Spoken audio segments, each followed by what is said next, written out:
चलिए हम लोग स्टार्ट कर रहे हैं कॉर्पोरेट एंड मैनेजमेंट अकाउंटिंग से। अगर मैं आपको सब्जेक्ट का नाम में फोकस करने के लिए कहूँ तो इसमें आपको इंस्टीट्यूट दो चीजें पढ़ा रहा है। क्या क्या बता रहा है बेटा, बताना जरा। एक तो कॉर्पोरेट पढ़ा रहे हैं, कॉर्पोरेट अकाउंटिंग, और एक पढ़ा रहे हैं मैनेजमेंट अकाउंटिंग।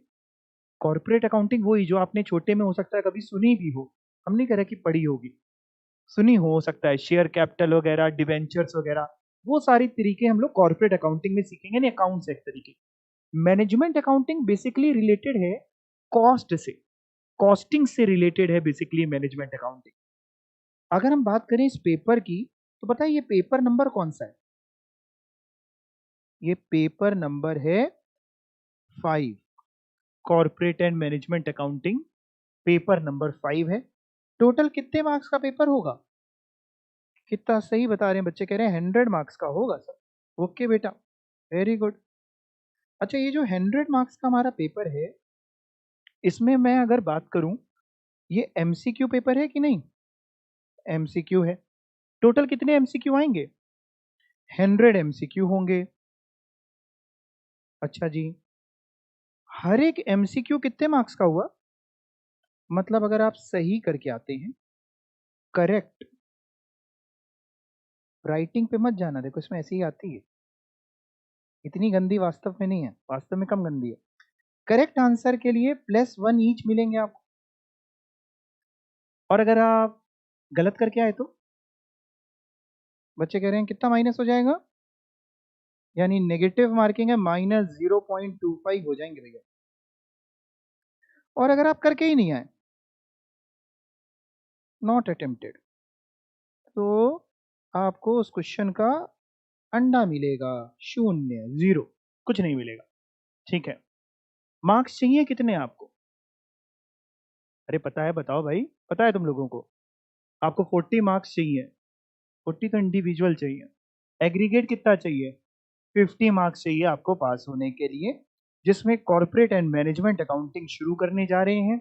और इसमें भी आज जो हम लोग शुरू करेंगे वो सबसे इंपॉर्टेंट चैप्टर जो हमारा कॉर्पोरेट एंड मैनेजमेंट अकाउंटिंग का है, जिसका नाम इस समय आपको आपकी स्क्रीन पे दिखाई दे रहा है। क्या है नाम बताओ? डिसीजन मेकिंग टूल्स, जिसको ज्यादातर लोग डिसीजन मेकिंग टूल्स के नाम से नहीं जानते हैं, ज्यादातर लोग उसको मार्जिनल कॉस्टिंग के नाम से जानते हैं। यानी मैं कोशिश करूंगा, मैं इनिशियली आपको इंपॉर्टेंट चैप्टर्स जल्दी कवर करने की कोशिश करूंगा। Marginal costing, decision making tools बोल लीजिए, मार्जिनल कॉस्टिंग बोल लीजिए, ये है क्या? इसको समझने के लिए थोड़ा सा समझते हैं। हम लोग का सब्जेक्ट है कॉर्पोरेट एंड मैनेजमेंट अकाउंटिंग, जिसका सेकंड पार्ट है मैनेजमेंट अकाउंटिंग। अच्छा, इसमें भी एक बाइफरकेशन मैं आपको बता दूं जो ऊपर आपको सही लगेगा। पता है, जो 100 नंबर है ना, इसमें कॉर्पोरेट अकाउंटिंग हमारी पता है कितने मार्क्स की है? ये 60 मार्क्स की है बेटा। कितने मार्क्स की है? इंस्टीट्यूट ने बाइफरकेशन बताया। और जो मैनेजमेंट अकाउंटिंग है ना, ये 40 मार्क्स की। टोटल 100 नंबर में 60 मार्क्स के क्वेश्चंस यानी पार्ट ए से आएंगे कॉर्पोरेट अकाउंटिंग से, एंड 40 मार्क्स आपके पार्ट बी से आएंगे। हम लोग जो डिसीजन मेकिंग टूल शुरू कर रहे हैं वो हमारा मैनेजमेंट अकाउंटिंग का one of the most important chapter है जो हम लोग स्टार्ट करने जा रहे हैं। आप लिख भी सकते हैं इसमें कि ये इंपॉर्टेंट है, बहुत इंपॉर्टेंट चैप्टर है, लिख लो।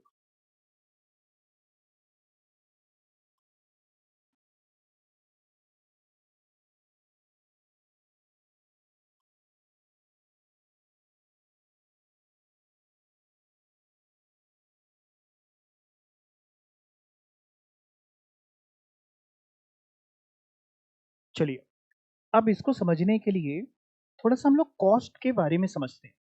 मान लीजिए, मान लीजिए आपकी ये पेन बनाने की फैक्ट्री है, तो इस पेन को बनाने के लिए क्या क्या चीजें लगेंगी? ऐसे ही गैस वर्क, क्या क्या लगेगा एक पेन को बनाने के लिए? इंक लगेगी, ठीक है, और प्लास्टिक लगेगी, और मेटल भी लग जाएगी, और लेबर लगेगी, वेरी गुड। यानी बेसिकली अगर हम बोलें तो मोटी मोटी चीजें, एक तो रॉ मटेरियल लगेगा, जो भी चीजें लगती होंगी इसमें, प्लस एक तो वेजेस देने के लिए लेबर लगेंगी। इसके अलावा और कोई खर्चा होगा कि बस और कोई खर्चा नहीं होगा? और कोई भी खर्चा होगा। हो सकता है आपकी जो प्रीमाइसेस हो उस पे रेंट जाता हो, उसका रेंट, यानी आम तौर पे अगर हम बात करें तो दो तरीके की मोटी मोटी कॉस्ट होती है। किसी भी मैन्युफैक्चरिंग इंडस्ट्री में बात कर लें तो दो तरीके की कॉस्ट होती है। एक होती है वेरिएबल कॉस्ट, दूसरी आपको नाम पता है फिक्स कॉस्ट। वेरिएबल कॉस्ट जैसा कि नाम से समझ में आता है वेरी होती रहती है, चेंज होती रहती है अकॉर्डिंग टू द प्रोडक्शन। और फिक्स कॉस्ट वो कॉस्ट होती है जो प्रोडक्शन के साथ जल्दी चेंज नहीं होती। मतलब मान लीजिए मैंने अपनी फैक्ट्री रेंट पे ले रखी है, उसका रेंट जाता है 1 लाख रुपीज पर मंथ का। अब मैंने एक महीने में 10,000 मार्कर्स बनाए या ये पेन बनाए, 10,000 पेन बनाए एक महीने में। 10,000 पेन बनाए, रेंट कितना देना पड़ेगा?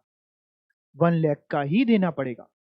दूसरे महीने में मैंने 20,000 पेन बनाए, तब भी 1 लाख देना पड़ेगा। तीसरे महीने में मान लो पूरे वर्ल्ड में कोरोना फैल गया, फैक्ट्री में कुछ नहीं बनाया, अब क्या देना पड़ेगा? जाहिर सी बात है रेंट तो देना पड़ेगा।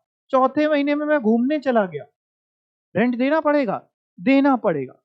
यानी फिक्स कॉस्ट जनरली आम तौर पे जल्दी चेंज नहीं होती है अकॉर्डिंग टू आउटपुट। आउटपुट के हिसाब से जल्दी चेंज नहीं होती। लेकिन वहीं वेरिएबल कॉस्ट की बात करते हैं।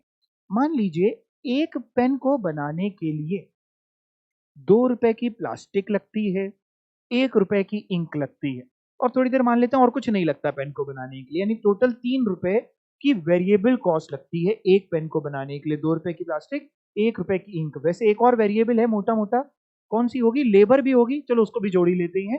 2 रुपए की लेबर भी लगती है, वेजेस देनी पड़ती है। टोटल कितने हो गए? 5 रुपीज हो गए वेरिएबल कॉस्ट। 2 रुपीज की हमारी हो गई, क्या कहते हैं इसकी, प्लास्टिक। 1 रुपए की इंक हो गई, 3 रुपए वो, 2 रुपए लेबर के, 5 रुपए, यानी टोटल वेरिएबल कॉस्ट 5 रुपीज है एक पेन को बनाने के लिए। अब अगर मैं एक पेन बनाऊंगा तो 5 रुपए की कॉस्ट आएगी। 2 पेन बनाऊंगा 10 रुपीज की आएगी। 3 पेन बनाऊंगा 15 की आएगी। यानी मैं जैसे जैसे अपना प्रोडक्शन ज्यादा या कम करता जाऊंगा, वेरिएबल कॉस्ट भी उसी अकॉर्डिंग ज्यादा या कम होती जाएगी। नहीं बनाऊंगा, वेरिएबल कॉस्ट 0 आएगी। यानी वेरिएबल कॉस्ट चेंज होती रहती है अकॉर्डिंग टू जो आउटपुट आप बना रहे हैं। जितनी वॉल्यूम आप प्रोड्यूस कर रहे हैं, वॉल्यूम मतलब क्वांटिटी, जितनी क्वांटिटी आप प्रोड्यूस कर रहे हैं उसके हिसाब से वेरी करती रहती है, that is variable cost. But fix cost generally long run में जल्दी वेरी नहीं करती है। आप बनाए, कम बनाए, ज्यादा बनाए, फिक्स कॉस्ट सेम रहती है। फिक्स कॉस्ट के बहुत सारे एग्जाम्पल हो सकते हैं। रेंट वगैरह आपने बताया, कोई सैलरी अगर किसी की फिक्स है तो, मैनेजर वगैरह की सैलरी अगर फिक्स है तो बहुत सारे खर्चे हो सकते हैं जो फिक्स कॉस्ट के दायरे में आते हैं। तो अगर टोटल कॉस्ट की बात करें, दो कॉस्ट आपको बताइए, एक वेरिएबल मोटी मोटी और एक फिक्स्ड, दो ही बताइए अभी मैंने। अगर मैं टोटल कॉस्ट की बात करूं तो मैं क्या करूं? Variable cost plus fix cost is equal to total cost. ये भी समझ में आ गया। इस चैप्टर में हम लोग क्या सीखेंगे वो समझिए।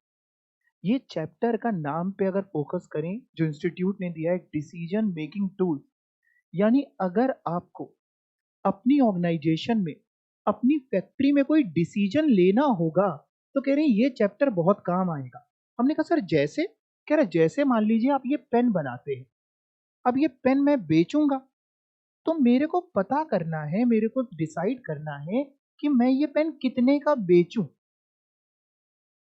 क्या मैं ये चीज ऐसे ही आंख बंद करके सोच सकता हूँ कि अच्छा लग रहा है, एक काम करते हैं 50 रुपीज का पेन बेचूंगा? बिना किसी बेसिस पे मैं डिसाइड कर सकता हूँ? नहीं कर सकते। क्यों? जमाना कंपटीशन का है।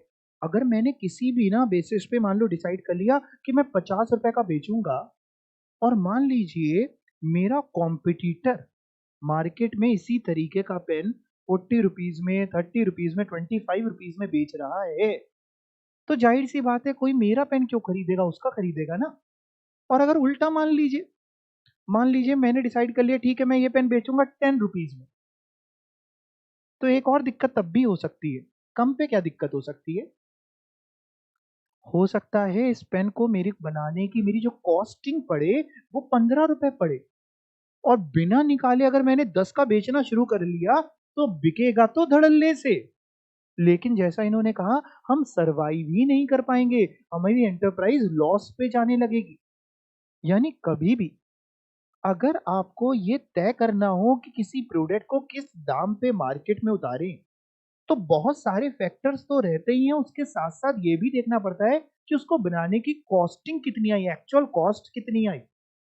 उसके बाद आप एक नॉमिनल अमाउंट जितना फैक्ट्री का आपका क्या कहते हैं स्टैंडर्ड प्रॉफिट चल रहा है वो जोड़ते हैं तो सेलिंग प्राइस आ जाता है। यही तो छोटे में पढ़ते थे, फिफ्थ सिक्स क्लास में टीचर पढ़ाता था कि भैया कॉस्ट में प्रॉफिट ऐड कर दोगे तो सेलिंग प्राइस आ जाएगी। बट वो कॉस्ट कैसे निकलती है, ये चैप्टर हमको थोड़ा थोड़ी चीजें सिखाएगा। इसके अलावा और क्या सिखाएगा वो भी समझो। आजकल जमाना सिर्फ कॉस्ट निकालने पे फोकस करने का नहीं बचा।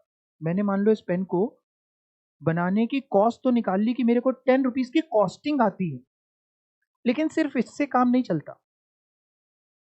मेरे को इस पे भी वर्क करना पड़ेगा कि कैसे मैं इस पेन की कॉस्टिंग 9 रुपीज कर सकता हूँ, 8 रुपीज कर सकता हूँ। जमाना देख रहे हैं आप, महंगाई की तरफ बढ़ रहा है। अगर आपको ज्यादा प्रॉफिट कमाना है तो उसके बहुत सारे तरीके। एक तरीका तो ये है कि आप सेलिंग प्राइस बढ़ा दीजिए। मार्केट में आप ये पेन अभी तक 20 का बेचते थे, अब आपने 25 कर दिया, बट उसका नेगेटिव इंपैक्ट पड़ सकता है। हो सकता है कस्टमर आपका पेन खरीदना बंद कर दे, कॉम्पिटिटर के पेन पे भाग जाए।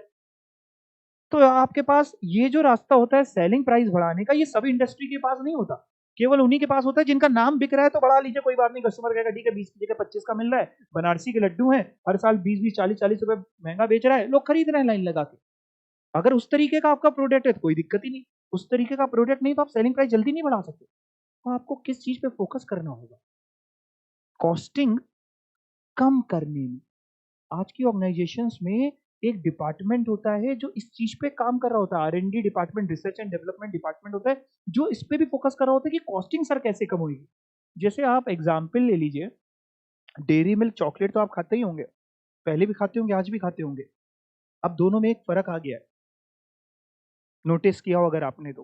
पहले जब आप डेयरी मिल्क चॉकलेट खोलते थे तो अंदर एक और पैकिंग होती थी, सिल्वर कलर की एक फॉइल या गोल्डन कलर की फॉइल होती थी।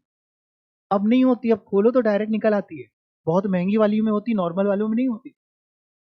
एक तरीके से देखो तो उन्होंने वो बीच का उन्होंने कहा यार ये इसकी कोई जरूरत नहीं है, इसको हटाना हटा दो। इसको हटाने से हुआ क्या होगा? ओवरऑल ओवरऑल उनकी कॉस्टिंग में बड़ा इंपैक्ट पड़ा होगा। मान लो वो अगर ऑयल 1 रुपए भी कॉस्ट करती थी तो उनके लिए सोचो ना कितने बल्क में प्रोडक्शन हो रहा होगा, कितनी कॉस्टिंग में फर्क पड़ा। और जितनी कॉस्टिंग कम हो गई उतना प्रॉफिट बढ़ गया। राइट। डिसीजन मेकिंग टूल जितना प्रैक्टिकल जीवन के लिए इंपॉर्टेंट है, उससे ज्यादा थ्योरेटिकल जीवन यानी एग्जाम के लिए, आपके CS के लिए जरूरी है। एग्जाम में भर भर के इससे क्वेश्चन मिलते हैं।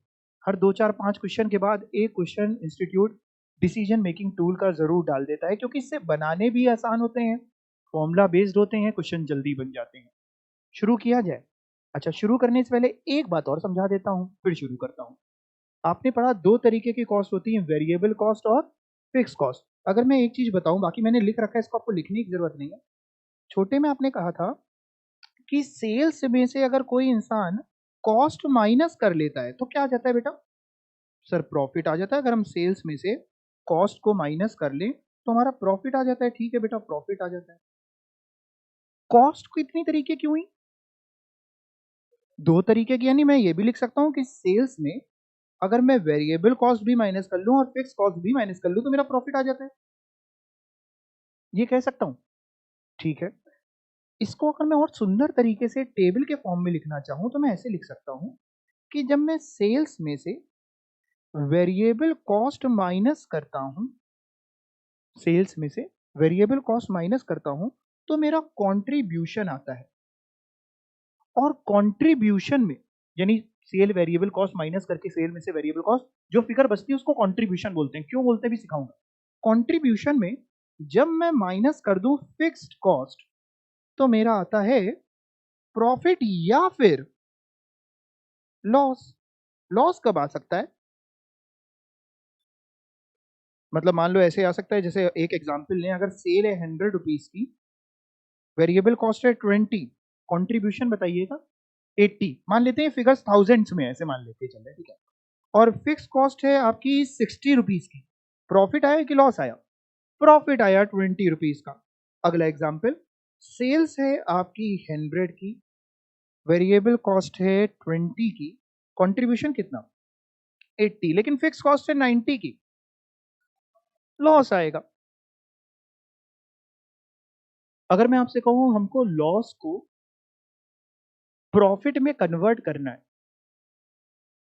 किसी ऑर्गेनाइजेशन में लॉस है, उसने आपको बुलाया, उसने सोचा कि बड़े पढ़े लिखे एक्सपर्ट को बुला रहे, उसने आपको बुलाया, उसने कहा सर हमें अपने लॉस को प्रॉफिट में कन्वर्ट करना है, और वो आपको ये चीजें दे रहा है कि ये, और दूसरी वेरिएबल कॉस्ट और तीसरी फिक्स कॉस्ट, कह रहे हैं इन तीनों चीजों में हमको बताओ हम क्या क्या कोशिश करें, क्या कम कर दें, क्या ज्यादा करने की कोशिश करें कि मेरा प्रॉफिट हो जाए।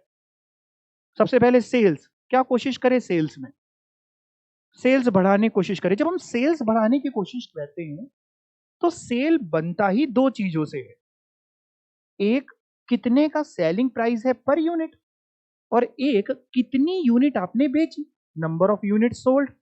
सेलिंग प्राइस पर यूनिट, मान लो एक पेन को आप बेचते हैं 20 रुपए में, सेलिंग प्राइस पर यूनिट 20 रुपए, इनटू कितने पेन बेचे, 100 पेन, 1000 पेन, 1 लाख पेन। तो जब आप सेल्स को बढ़ाने की बात कर रहे हैं तो आमतौर पे आप किस चीज को बढ़ाने की बात कर रहे हैं, नंबर ऑफ यूनिट्स को कि सेलिंग प्राइस को? हम कोशिश करेंगे, चेक करेंगे कि हम क्या क्या बढ़ा सकते हैं। नंबर ऑफ यूनिट्स पे तो हमारा पूरा फोकस होना ही चाहिए कि अगर हम 10,000 यूनिट बेचते हैं तो मेरा फोकस होना चाहिए हम 15,000 यूनिट बेच पाए। इसके अलावा मार्केट भी स्टडी करेंगे कि क्या आज वो समय आ गया है कि अगर मैं सेलिंग प्राइस पर यूनिट बढ़ाता हूं, सेलिंग प्राइस पर यूनिट बढ़ाऊंगा तो क्या तब भी मैं सरवाइव कर लूंगा, मेरा प्रोडक्ट बिकेगा? अगर मेरे आंसर आया यस, हाँ थोड़ा बहुत बढ़ा भी देंगे तो कस्टमर को ज्यादा फर्क नहीं पड़ेगा, बिकेगा प्रोडक्ट तो मैं बढ़ा भी सकता हूँ, पीछे से माल भी महंगा होता जा रहा है। तो यानी सेल्स की बात करें तो आपको देखना पड़ेगा कि सेलिंग भी, हम प्रैक्टिकली समझा रहे, थ्योरेटिकली इतना कुछ नहीं देखना होगा, आपको देखना पड़ेगा कि भाई सेलिंग प्राइस पर यूनिट में छेड़छाड़ की जा सकती है क्या, और दूसरी चीज नंबर ऑफ यूनिट्स में छेड़छाड़ की जा सकती है क्या। अगला कंपोनेंट आया वेरिएबल कॉस्ट। आपकी कोशिश होनी चाहिए वेरिएबल कॉस्ट कम करने की। कम करने के तरीके, एक तो जैसे मैंने डेयरी मिल्क वाला एग्जांपल दिया कि आप देखो कि आप उस जो प्रोडक्ट में लगा लगा के बेच रहे हो उसमें से किस चीज की जरूरत नहीं है, किस चीज से कस्टमर को कोई फर्क नहीं पड़ता, वो हटा ही दो सामान, वेरिएबल कॉस्ट कम हो जाएगी। एक और तरीका भी होता है वेरिएबल कॉस्ट कम करने का, आप कोशिश करो कि आप रॉ मटेरियल सप्लायर ऐसा ढूंढो जो आपको वही चीज कम में दे दे, मतलब क्वालिटी ना खराब कर लो, क्वालिटी खराब हो जाएगी तो भी मार्केट से आउट हो जाओगे, उसी क्वालिटी में कहां से आपको बेटर और कम में नेगोशिएशन होके मिल सकता है। या वेस्टेज अगर आपके यहाँ हो रही है, बहुत सी इंडस्ट्रियां हैं, प्रोडक्ट बनता है रॉ मटेरियल से फिनिश प्रोडक्ट, तो बहुत सारी चीजें बीच में वेस्ट होती हैं, तो वेस्टेज को रोक पाओ आप, वेस्टेज को रोकोगे अपने आप कॉस्टिंग में फर्क आएगा। और फिक्स कॉस्ट की बात करते हैं तो आप देख सकते हैं आज का जो दौर है बहुत सी ऑर्गेनाइजेशन छटनियां कर रही हैं, छटनी कर रही हैं, समझते हैं छटनी का मतलब?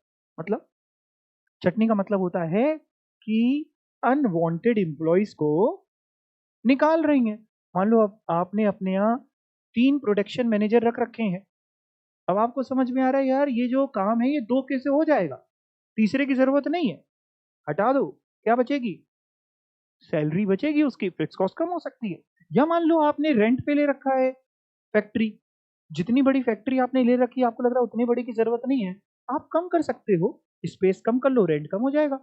अब तो बहुत सारा ये भी कल्चर चल गया आज की तारीख में, आजकल शेयरिंग पे भी ऑफिसेस चलते हैं, ये आपको अगर पता हो तो। मतलब लोग करते क्या है, इंडिया में भी ये कल्चर चल गया है, शेयरिंग पे ऑफिसेज रेंट पे दिए जाते हैं। मतलब मान लीजिए मैंने एक बहुत बड़ा सा हॉल ले लिया, मेरे पास है, मैंने उस पे अलग अलग वर्क डेस्क बनवा दी, ठीक है ना, और मैं वर्क डेस्क को किराए पे उठाता हूँ, मतलब अगर आपको अपना काम करना है तो मैंने आपको वो दे दिया कि इतना किराया प्लस इतना मेंटेनेंस, बाकी आपकी कोई सिरदर्दी नहीं, ना आपको खोलने की सिरदर्दी, ना आपको बंद करने की सिरदर्दी, ना आपकी सफाई की सिरदर्दी, वो सब हमारा। वर्क डेस्क अलग अलग किराए पे उठने लगती हैं, तो आजकल बहुत सी इंडस्ट्रियां इस पे भी जा रही हैं कि ठीक है यार पूरे इतना बड़ा ऑफिस लोगे मेंटेन करेंगे, खर्चा आएगा, वर्क डेस्क ही ले लेते हैं, छोटी सी मिल गई, हमारे को ज्यादातर कंप्यूटर पे ही काम होता है, हम वहीं बैठ के कर लेंगे, हमें क्या टेंशन। ये भी सिस्टम आ गए। तो यानी कोशिश हो कि आप सेल्स बढ़ा पाएं, variable cost and fix cost को कम कर पाएं, ताकि आप प्रॉफिट पे पहुंच पाएं अगर प्रॉफिट नहीं हो रहा है तो, और अगर हो रहा है तो प्रॉफिट को क्या कर पाएं, बढ़ा पाएं। वेरिएबल कॉस्ट का दूसरा नाम होता है मार्जिनल कॉस्ट। वेरिएबल कॉस्ट का ही एक और नाम क्या होता है, मार्जिनल कॉस्ट। उसी से बना है मार्जिनल कॉस्टिंग। पहले मैं आपको मार्जिनल कॉस्ट का मतलब पढ़ा देता हूं, फिर हम लोग मार्जिनल कॉस्टिंग भी पढ़ डालेंगे। चलो शुरू किया जाए, किसी का कोई डाउट है क्या?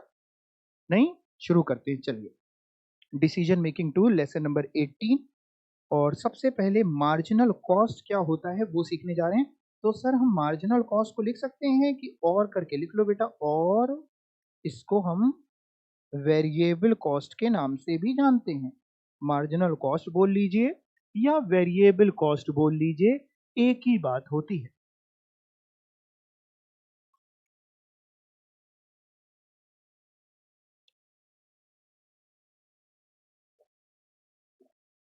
चलिए पढ़ते हैं। This is the variable cost of one unit of product या service which would be avoided if that unit were not produced or provided। इसका क्या मतलब हुआ? कह रहा है मार्जिनल कॉस्ट का मतलब है वेरिएबल कॉस्ट एक यूनिट की या एक प्रोडक्ट की या एक जो आप सर्विसेज रेंडर कर रहे हैं उसकी, जो कि अवॉइड हो सकती है अगर आपने वो ना बनाया होता। मतलब एक पेन को बनाने के लिए आपने कहा 5 रुपए की वेरिएबल कॉस्ट आती है, अगर नहीं बनाएंगे पेन तो वेरिएबल कॉस्ट कितनी आएगी? 0 आएगी। यही बात यहां लिखी है।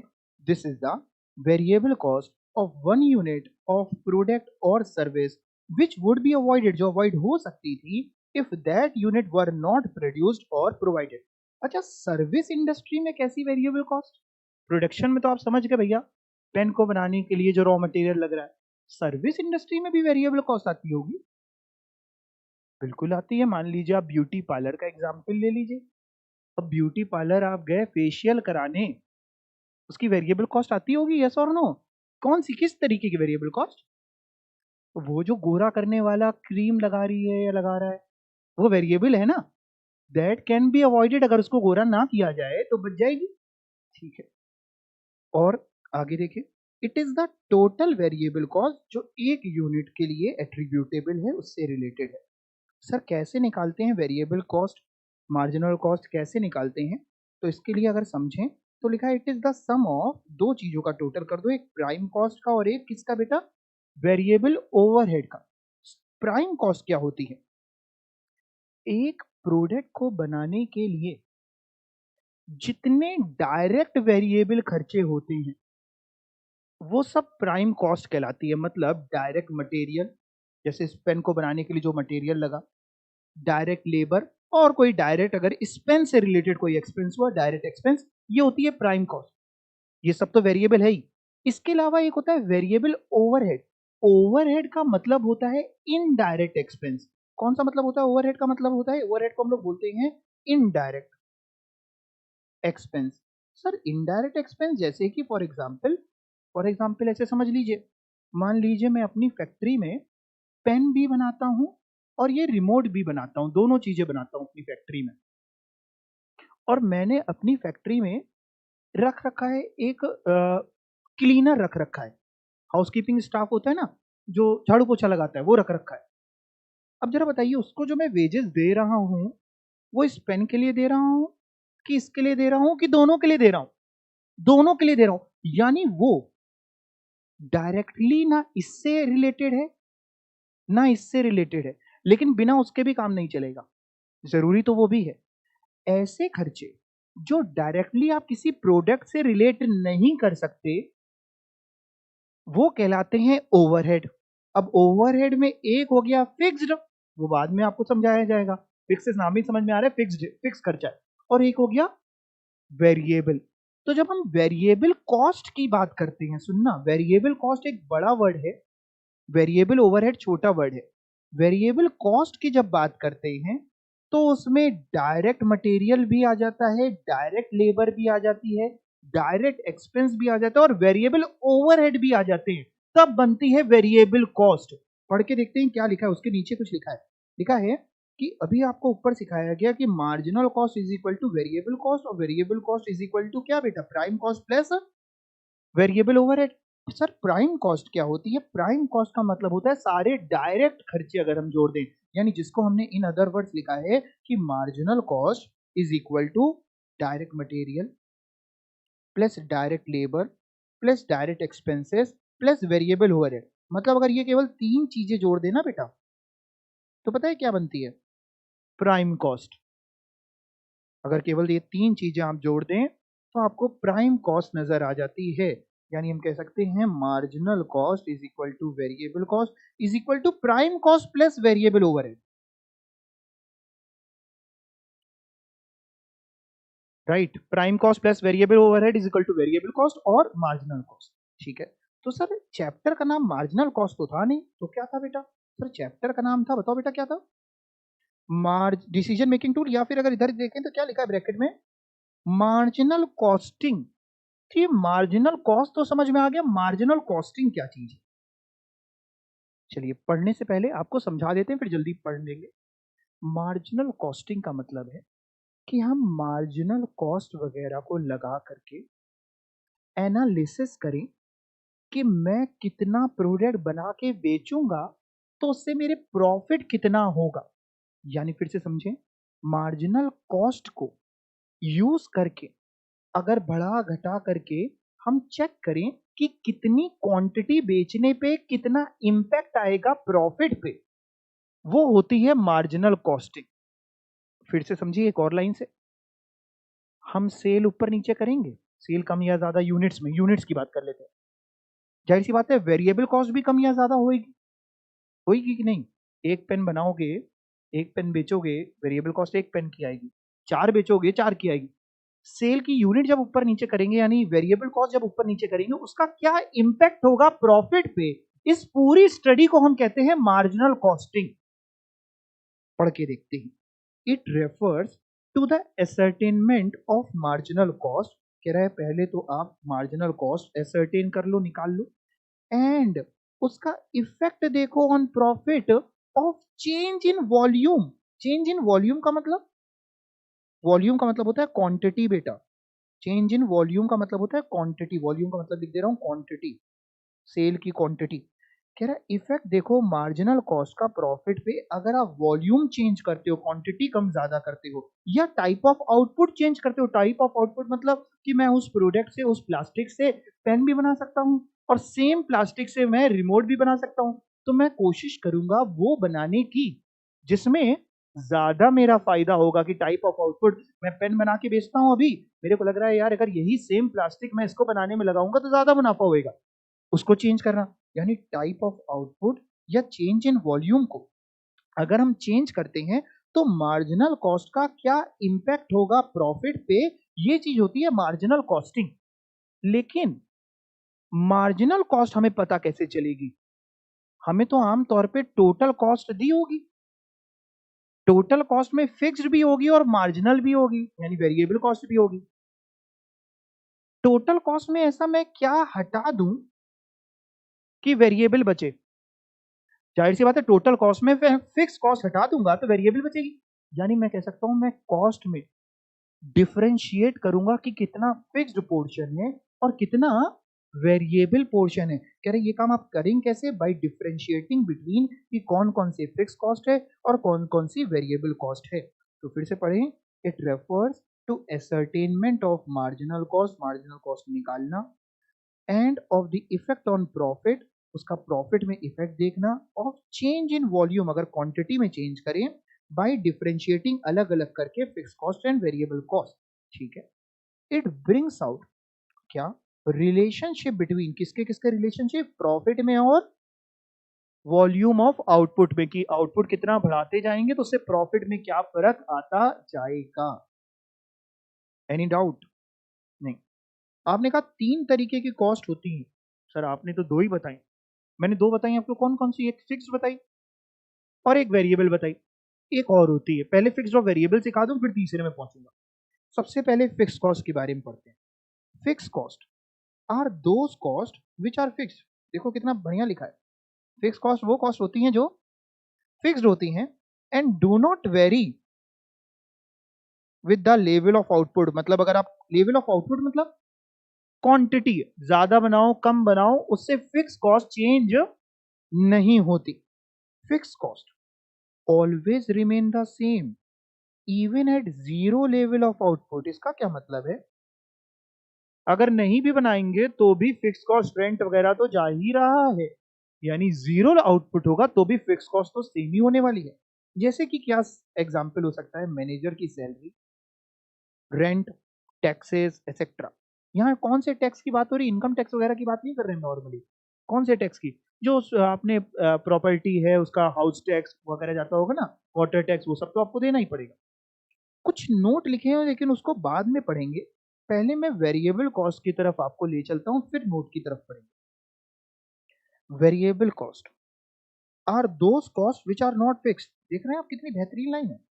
फिक्स कॉस्ट में लिखा था वो कॉस्ट जो फिक्स्ड होती है, और वेरिएबल में लिखा है वो कॉस्ट जो फिक्स्ड नहीं होती है, वो वेरिएबल होती है एंड चेंज होती है with the change in output. अगर आप कुछ नहीं बनाएंगे वेरिएबल कॉस्ट जीरो होगी। यही लिखा है, variable cost will be zero at zero level of output. जैसे कि एग्जांपल पावर, पावर बोल लीजिए इसको। पावर क्या चीज हुई? मशीन को चलाने में, पेन को बनाने के लिए मशीन लगती होगी, मशीन को चलाने में जो बिजली लगती है वो है पावर हमारा। अगर हम प्रोडक्ट नहीं बनाएंगे तो मशीन नहीं चलेगी, तो पावर का खर्चा भी नहीं आएगा। ज्यादा बनाएंगे, ज्यादा चलेगी, पावर का खर्चा भी ज्यादा आएगा। और commission to salesman based on sales. हमने सेल्समैन से कह रखा है एक पेन बेचोगे तो तुमको हम 2 रुपए का कमीशन देंगे। अब वो एक पेन बेचेगा तो 2 रुपए का कमीशन, 2 पेन बेचेगा तो 4 रुपए, 3 पेन बेचेगा 6 रुपए, 5 पेन बेचेगा 10 रुपए। वेरिएबल है, ठीक है। अब इसमें भी कुछ नोट लिखा है। आओ अब दोनों नोट को जरा पढ़ते हैं। पहले ऊपर वाले में चलें। फिक्स कॉस्ट का पहला नोट पढ़ो जरा। फिक्स कॉस्ट का केवल पहला पढ़ना।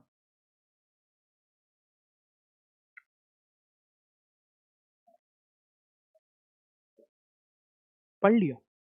वेरिएबल कॉस्ट का पहला पढ़ो।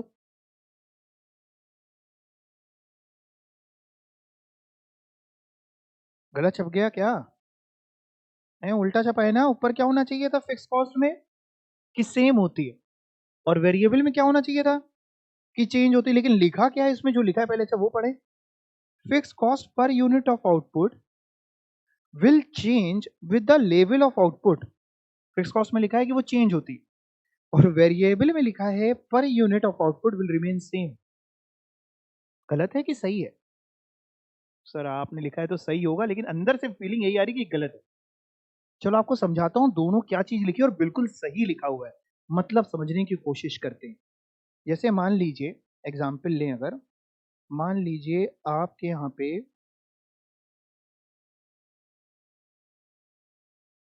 फिक्स कॉस्ट है, कितनी मान लें तुम लोग बताओ? 1 लाख रुपीज मान लें? अरे हाँ तो बोलो। हाँ बोल रहे। फिक्स कॉस्ट 1 लाख रुपए है, और आपने फर्स्ट ईयर में, ये 1 लाख जो है पर ईयर है, ये ठीक है ना, पर ईयर। पहले साल में आपने 10,000 यूनिट्स बनाए, 10,000 यूनिट बनाए। अगर मैं आपसे कहूं कि जरा फिक्स कॉस्ट पर यूनिट मेरे को बता दो, कैसे बताइएगा पर यूनिट? सर कुछ नहीं, डिवाइड कर देंगे। 1 लाख रुपीज की फिक्स कॉस्ट थी, डिवाइड कर दे 1 लाख रुपए, लिख दिया रुपए। डिवाइड कर दीजिए 10,000 यूनिट से, कितनी आएगी बेटा? रुपीज कितनी होगी बेटा?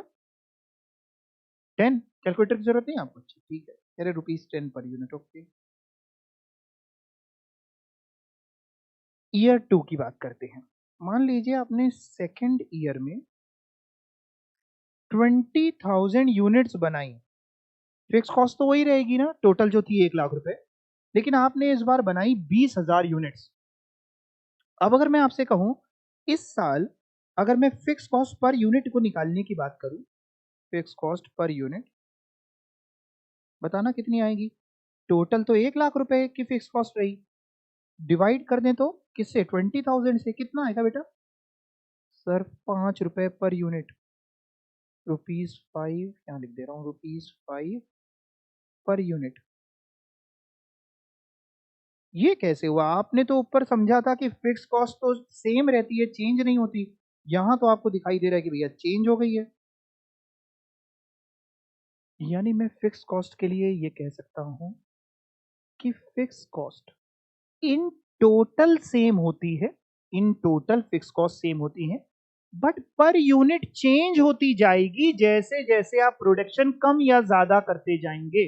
अगर प्रोडक्शन ज्यादा करते जाएंगे तो फिक्स कॉस्ट पर यूनिट कम होती जाएगी, क्योंकि वो डिवाइड होता है भाई, यूनिट्स में नीचे आती है ना। अगर नीचे प्रोडक्शन जो हो रहा है वो ज्यादा करते जाएंगे तो अपने आप आपकी फिक्स कॉस्ट पर यूनिट कम होती जाएगी। आपने यहाँ देखा कि पहले जब हम लोग 10,000 यूनिट्स बना रहे थे तो फिक्स कॉस्ट आ रही थी 10 रुपए की, लेकिन जब हम लोग 20,000 यूनिट्स बनाने लगे तो फिक्स कॉस्ट आने लग गई 5 रुपए की। और ज्यादा यूनिट बनाने लगेंगे तो फिक्स कॉस्ट पर यूनिट अपने आप कम होती जाएगी। अब पढ़ो पहला वाला जरा नोट, देखो यही बात लिखी है क्या, फिक्स कॉस्ट पर यूनिट, क्या लिखा है, per unit of output will change with the level of output. जैसे जैसे आप आउटपुट का लेवल, क्वांटिटी चेंज करोगे प्रोडक्शन की, fix cost per unit change होगी। तो अगर इसमें यहाँ पे मैं दोनों बातें लिख दूं ताकि आप बाद में कंफ्यूज ना हो, तो यानी ऐसे लिख सकते हैं कि fix cost per unit change होती रहती है, और कॉमा लगा के लिख दूं, लेकिन टोटल फिक्स कॉस्ट, बताओ टोटल फिक्स कॉस्ट क्या रहती है, सेम रहती है, जल्दी चेंज नहीं होती। सेम का मतलब ऐसा नहीं कि कभी चेंज नहीं हो सकती, मान लो फैक्ट्री के लैंडलॉर्ड ने कहा कि रेंट बढ़ा दो तो चेंज होगी होगी, लेकिन हम लोग इन जनरल मान के चल रहे हैं, जल्दी चेंज नहीं होती वैसा। ठीक है, वेरिएबल कॉस्ट में आते हैं, पहला पॉइंट वहां क्या लिखा था आपने, अच्छा ये एग्जाम्पल आपको नोट करना है क्या, अच्छा करना है, कर लीजिए। अच्छा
डन, नीचे वाला पोर्शन भी तो नोट करना होगा, वो भी दिखा दे रहे हैं, ये भी नोट कर लीजिए, ये भी कर लिया अपने आप।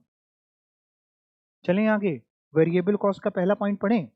चलो वेरिएबल कॉस्ट में देखते हैं क्या लिखा है, लिखा है variable cost per unit of output, per unit variable cost जो होती है वो सेम होती है। जैसे इसमें एग्जाम्पल मान लें कि, मान लीजिए एग्जाम्पल ले लें कि आपको जो वेरिएबल कॉस्ट है पर यूनिट, एक पेन बनाने की वेरिएबल कॉस्ट 5 रुपए आती है, मान लो एक पेन बनाने की 5 रुपए आती है। अब फर्स्ट ईयर में आपने टोटल वही मान लेते हैं 10,000 पेन बनाए, 10,000 यूनिट्स, तो जरा बताना टोटल वेरिएबल कॉस्ट कितनी हुई, एक पेन बनाने में 5 रुपए का वेरिएबल कॉस्ट लगती है, टोटल आपने 10,000 पेन बनाए, टोटल वेरिएबल कॉस्ट बताइएगा कितना बेटा, 50,000 आप बता रहे हैं, मतलब मल्टीप्लाई किया होगा 10,000 इंटू 5। ठीक है, ऐसे ही यहीं पे अगर हम सेकेंड ईयर की बात कर लें, मान लो ये डेटा कर दे रहा हूँ, ये हो गया मेरा फर्स्ट ईयर का, ठीक है ना, यहाँ से ये हटा देता हूँ, हाँ, और यहाँ मान लेता हूँ सेकेंड ईयर। सेकेंड ईयर में भी वेरिएबल कॉस्ट पर यूनिट तो 5 ही रुपए है मेरी, लेकिन इस बार मैंने बनाए हैं, कितने बनाए, ज़्यादा कर दूं, चलो 20,000 यूनिट्स कर देता हूँ, 20,000 यूनिट बनाए, 20,000 यूनिट बनाएंगे तो टोटल वेरिएबल कॉस्ट बताओ। 1 लाख आपने कही, सही कही, 20,000 इंटू 5, ये तो आई टोटल। लेकिन अगर कोई आपसे कह दे, लाइन खींच दी मैंने, कोई आपसे कह दे कि वेरिएबल कॉस्ट पर यूनिट बता दीजिए, तो पहले केस में आप क्या करेंगे कि 50,000 की total variable cost I, divide by 10,000 units आपने बनाई थी, जरा डिवाइड करके पर यूनिट बताओ। 5 रुपए की वेरिएबल कॉस्ट पर यूनिट आई। और अगर दूसरे साल की अगर मैं बात कर लूं आपसे सेम चीज पे, तो आप कहेंगे भाई दूसरे साल में हमारी टोटल वेरिएबल कॉस्ट 1 लाख रुपए थी, डिवाइड बाई 20,000 यूनिट बनाने की, जरा पर यूनिट बताइएगा, 5 रुपए ही आई। यानी वेरिएबल कॉस्ट, हमें ये समझ में आया कि variable cost per unit same रहती है, इन टोटल चेंज होती है।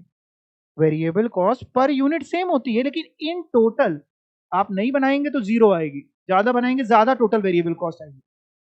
लिख लेते हैं इसको भी, फिर से एनालिसिस करेंगे। वेरिएबल कॉस्ट में अगर मैं यहां पे लिख दूं कि वेरिएबल कॉस्ट पर यूनिट क्या होती है, बताओ क्या लिखूं? सेम होती है, आप भी लिख लेना, और कॉमा लगा करके उसी के ऊपर या नीचे लिख दें टोटल वेरिएबल कॉस्ट जो होती है, टोटल वेरिएबल कॉस्ट वो चेंज होती रहती है। टोटल वेरिएबल कॉस्ट जैसे जैसे प्रोडक्शन कम या ज्यादा करेंगे तो वो अपने आप कम या ज्यादा होती जाएगी रिस्पेक्टिवली। अब आई थिंक आपको ये समझ में आ गया होगा, ऊपर जो अपने ने फिक्स के बारे में लिख डाला और जो वेरिएबल के बारे में लिख डाला, दोनों चीजें आपको समझ में आ गई होंगी। आ गई क्या? हाँ बोलिए हाँ, ना भी आया हो तो हाँ बोला करो, कह दो आ गया सर समझ में, आ गया समझ में। फिक्स कॉस्ट बताओ पर यूनिट, जितनी तेजी से मैंने बोला ट्यूबलाइट की तरह जले आप। Fix cost per unit change होती है, fix cost in total same होती है, वेरिएबल कॉस्ट टोटल। जल्दी जल्दी आंसर दो, ऐसे सोच के नहीं, जल्दी जल्दी जल्दी। Variable cost per unit, variable cost per unit, fix cost per unit. तो वेरिएबल कॉस्ट पर यूनिट आपकी सेम रहती है और variable cost in total change होती है। Fix cost per unit change होती है लेकिन टोटल फिक्स कॉस्ट सेम होती है। ठीक है सर, और भी सर ऊपर नोट लिखे थे, हाँ और तो इजी इजी है, क्या लिखे हैं और देखें फिक्स कॉस्ट के बारे में। फिक्स कॉस्ट का एक और नाम है, इसको हम लोग पीरियड कॉस्ट के नाम से भी जानते हैं, क्योंकि ये एक पीरियड की होगी ना, मे बी 1 महीने की, मे बी 3 महीने की, मे बी 6 महीने की, मे बी 1 साल की, एक समय की होगी फिक्स कॉस्ट की। 1 लाख रुपए रेंट है 1 महीने का। वेरिएबल में अगर हम बात करें तो वेरिएबल को हम लोग प्रोडक्ट कॉस्ट के नाम से भी जानते हैं, यानी वेरिएबल कॉस्ट का एक और नाम पता चला प्रोडक्ट कॉस्ट। और एक तो सबसे पहले ही पता चल गया था वेरिएबल का नाम, मार्जिनल कॉस्ट भी आपको पता चल गया था, वेरी गुड। फिक्स कॉस्ट को हम पीएनएल में ले जाते हैं, ठीक है, कहीं भी ले जाओ, हम लोग से क्या मतलब है, जितनी बात मतलब की थी वो तो समझ ली। सर आपने 2 तरीके की कॉस्ट कही थी, दोनों समझ में आ गई, हाँ बेटा है ही तो। सर तो ये तीसरी क्या लिखी है? तीसरी है ही, उन्हीं से बनी हुई है, उन्हीं की आप कह सकते हैं भाई है। तीसरे का नाम है सेमी वेरिएबल कॉस्ट बोल लीजिए या सेमी फिक्स कॉस्ट बोल लीजिए। ये क्या होता है इसको समझिए।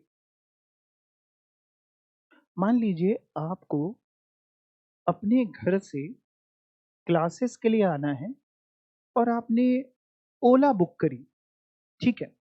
अब आपने जब ओला बुक करी तो ओला वाले का जो फेयर का स्ट्रक्चर है वो कहता है कि हम आपसे मान लेते हैं 50 रुपीज तो लेंगे ही लेंगे, 50 रुपए लेंगे ही लेंगे, 2 किलोमीटर तक के 50 रुपए ऐसे मान लेते हैं, प्लस जितने किलोमीटर आप चलोगे तो 10 रुपीज पर किलोमीटर अलग लगेंगे। फिर से समझिए, आपने ओला बुक करी, ओला वाला नीचे आया, आप गाड़ी में बैठे, उसने स्टार्ट करी, फर्स्ट गियर डाला, ऐसे बढ़ाई, आपने कहा रोक दो बस यहीं तक जाना था, बगल वाले घर में जाना था, अमीर है पैदल कैसे जाते, तो रोक दो, उसने रोक दी। आपसे पैसे लेगा? 50 रुपए तो ले ही लेगा, उसका बेसिक फेयर था 50 रुपीज तो हम लेंगे for 2 kilometre and after 2 kilometre ₹10 पर किलोमीटर विल बी चार्ज। आप 100 किलोमीटर निकल गए ओला से, और अगर इसी बिलिंग को माने 100 किलोमीटर निकल गए तो टोटल बिल कितने का बनेगा? 10 रुपए पर किलोमीटर, 100 किलोमीटर इंटू 10, 1000 रुपीज ही, और 50 वो कह रहा था वो तो हम फिक्स लेते ही हैं, यानी 1050 का बनेगा। यानी अगर मैं आपसे कहूं, किसी ने आपसे कहा कि मेरा बिल बना 1050, और मैं आपसे कहूं इस 1050 फिक्स कॉस्ट है, आंसर आएगा यस कि नो? 1050 पूरी पूरी फिक्स कॉस्ट है, आंसर आएगा नो। मैं आपसे कह रहा हूं 1050 पूरी पूरी वेरिएबल कॉस्ट है, अगेन आंसर आएगा आपका नो। यानी 1050 वो है जिसमें फिक्स का भी पार्ट है और वेरिएबल का भी पार्ट जुड़ा है। जब किसी कॉस्ट में फिक्स का भी पार्ट जुड़ा होता है और वेरिएबल का भी पार्ट जुड़ा होता है तो उसको हम सेमी वेरिएबल कॉस्ट कहते हैं। यानी है तो दो ही, एक वेरिएबल और एक फिक्स, लेकिन अगर कोई हमको कोई ऐसी कॉस्टिंग बताए जिसमें वेरिएबल भी जुड़ा है और फिक्स्ड भी जुड़ा है, उसको हम कहते हैं सेमी वेरिएबल। कौन सी कॉस्ट? सेमी वेरिएबल बोल लीजिए या सेमी फिक्स बोल लीजिए। भाई जब हम सेमी वेरिएबल बोल रहे हैं तो उसका मतलब है कि थोड़ा पोर्शन उसका वेरिएबल है। अगर थोड़ा पोर्शन वेरिएबल है तो बचा हुआ पोर्शन फिक्स्ड होगा। या फिर आप सेमी फिक्स बोल लीजिए, सेमी फिक्स बोल रहे हैं यानी थोड़ा पोर्शन उसका फिक्स्ड है तो थोड़ा पोर्शन वेरिएबल होगा। दोनों का मतलब सेम है। आमतौर पे ज्यादातर बोले वाला टर्म जो है वो सेमी वेरिएबल लोग बोलते हैं। जब भी हमको सेमी वेरिएबल कॉस्ट दी होगी तो हमारा सबसे पहला काम होगा कि हम उस सेमी वेरिएबल कॉस्ट में अलग अलग करें कि उसमें कितनी वेरिएबल है और कितनी फिक्स्ड है। बिना उसको अलग अलग करें हम क्वेश्चन कर ही नहीं पाएंगे। कैसे अलग करते हैं वो भी सिखाऊंगा। पहले थोड़ी सेमी वेरिएबल के बारे में पढ़ लेते हैं। सेमी वेरिएबल कॉस्ट और semi fix cost. The cost which remain fixed up to a certain level of output then becomes variable are known as semi variable। जैसे मैंने आपसे ओला का एग्जांपल लिया, 2 किलोमीटर तक 50 रुपए और उसके बाद जितने किलोमीटर चलोगे 10 रुपए पर किलोमीटर। तो कॉस्ट जो आमतौर पे एक लेवल तक फिक्स्ड है देन फिर आपकी वेरी होती जाती है, जैसे कि delivery, van expenses etcetera. Sir कैसे हम लोग अलग अलग करेंगे सेमी वेरिएबल में कि कितनी हमारी वेरिएबल है कितनी हमारी फिक्स्ड है? जैसे इसका एग्जांपल हो सकता है लैंडलाइन वाला फोन। अब तो हालांकि अब तो सब लैंडलाइन भी ज्यादातर कॉलिंग फ्री हो गई हैं, लेकिन अगर हम पहले की बात करें जब कॉलिंग फ्री नहीं थी तो उसका एक बेसिक रेंटल होता था कि मान लो 180 रुपीज में वो कह रहे हैं, बीएसएनएल वाले आपसे कह रहे हैं कि 180 रुपए हम लेंगे जिसमें 100 कॉल फ्री देंगे और उसके बाद 100 कॉल के बाद हम 2 रुपए पर कॉल लेंगे मान लीजिए। यानी जब बिल बन के आएगा, आपने मान लीजिए टोटल 500 कॉल करी तो 500 में 100 कॉल के लिए तो 180 उसने पहले ही बता दिया था। बाकी 400 इंटू टू 800 वो 180 वो 980 का बिल आएगा। यानी 980 में दोनों है, वेरिएबल भी है और फिक्स्ड भी है। यानी जब हम कहते हैं कि कोई भी चीज एक हद तक फिक्स्ड है उसके बाद वेरिएबल हो जाती है तो वो सेमी वेरिएबल है। और लेमैन की तरह अगर हम कहें तो किसी भी कॉस्ट में जिसमें दोनों जोड़ करके हम बता रहे हैं कि भैया इसमें ना ये वेरिएबल भी जुड़ा है और इसमें फिक्स भी जुड़ा है, वो सेमी वेरिएबल है। और अच्छी बात में कहें जो आपको समझ के रखना है तो सेमी वेरिएबल क्या होती है जो आपको समझना है वो सुन लो। जो कॉस्ट ना पूरी तरीके से वेरिएबल कॉस्ट होती है और ना ही पूरी तरीके से फिक्स कॉस्ट होती है, जो कॉस्ट ना ही पूरी तरीके से वेरिएबल होती है और ना ही पूरी तरीके से फिक्स्ड होती है, उसको हम लोग सेमी वेरिएबल कहते हैं। मतलब अगर एग्जाम में आपको ऐसे दिया हो, मैं एक एग्जांपल यहाँ पे ले रहा हूँ, एग्जाम में आपको लिखा हो एक कॉस्ट है, कुछ भी मान लेते हैं एक्स कॉस्ट, कोई नाम दे देंगे तो फिर आप उसमें पकड़ने लगेंगे, सोचने लगेंगे वेरिएबल होती है एक्स कॉस्ट। और लिखा है कि जब हमने 10,000 यूनिट्स बनाई तो आई थी 1 लाख रुपए की। और बगल में लिखा है कि जब हमने 20,000 यूनिट्स बनाई तो आई थी 1 लाख रुपए की। बस इतना क्वेश्चन है। आपसे पूछ रहा है, 4 ऑप्शन दिए हैं जिसमें से एक ऑप्शन नन ऑफ दिया हुआ है, किनारे कर दिया। बाकी के 3 ऑप्शन है कि ये फिक्स कॉस्ट है, ये वेरिएबल कॉस्ट है, कि ये सेमी वेरिएबल कॉस्ट है। इतना क्वेश्चन दिया और उसने और कुछ नहीं दिया। उसने कहा 10,000 यूनिट बनाई तो भी 1 लाख आई थी, 20,000 यूनिट बनाई तो भी 1 ही लाख आई थी। बताओ। अरे दिमाग लगाओ, गलती बता दो, कोई दिक्कत नहीं है। कह रहा है 10,000 यूनिट बनाई तो भी 1 लाख रुपए का खर्चा आया था। कोई एक पर्टिकुलर कॉस्ट है, मैंने जानबूझ के कोई वर्ड नहीं लिखा कि रॉ मटेरियल है कि रेंट है कि सैलरी है, नहीं तो फिर आप वो दिमाग लगाने लगते। मैं अमाउंट से आपको निकलवाने की कोशिश कर रहा हूं कि वो कह रहा है हमने अगर 10,000 यूनिट बनाई तो ये वाला खर्चा 1 लाख आया था और हमने अगर अगले साल 20,000 यूनिट बनाई तो भी वाला खर्चा 1 ही लाख आया था। जाहिर सी बात है ये पूरी तरीके से फिक्स्ड है, हर साल सेम है, फिक्स्ड है। दूसरा एग्जाम्पल इसी में ही नीचे अगर लिख दूं, वो कह रहा है एक और कॉस्ट है सर। हमने कहा बताइए सर। कह रहा है एक वाई कॉस्ट है। हमने कहा। कह रहा है ये ना 10,000 यूनिट जब बनाई थी तो 20,000 का खर्चा आया था और जब 20,000 यूनिट बनाई थी तो सर 40,000 का खर्चा आया था। जब 10,000 यूनिट बनाई थी वो कह रहा है, तो सर ये वाले जो y वाली कॉस्ट है ये 20,000 आई थी, और जब 20,000 यूनिट बनाई थी तो सर 40,000 आई थी। इसको समझने का तरीका, ये फिक्स तो नहीं है, ये तो दिख ही रहा है भैया चेंज हो रही, फिक्स तो नहीं है। अब ये वेरिएबल है कि नहीं है वो निकालना पड़ता है। सर ये कैसे निकाले? आपने भी पढ़ा variable cost per unit same होती है। तो जरा पर यूनिट चेक कर लेते हैं कि 20,000 रुपए की वेरिएबल कॉस्ट आई जब आपने 10,000 यूनिट बनाई।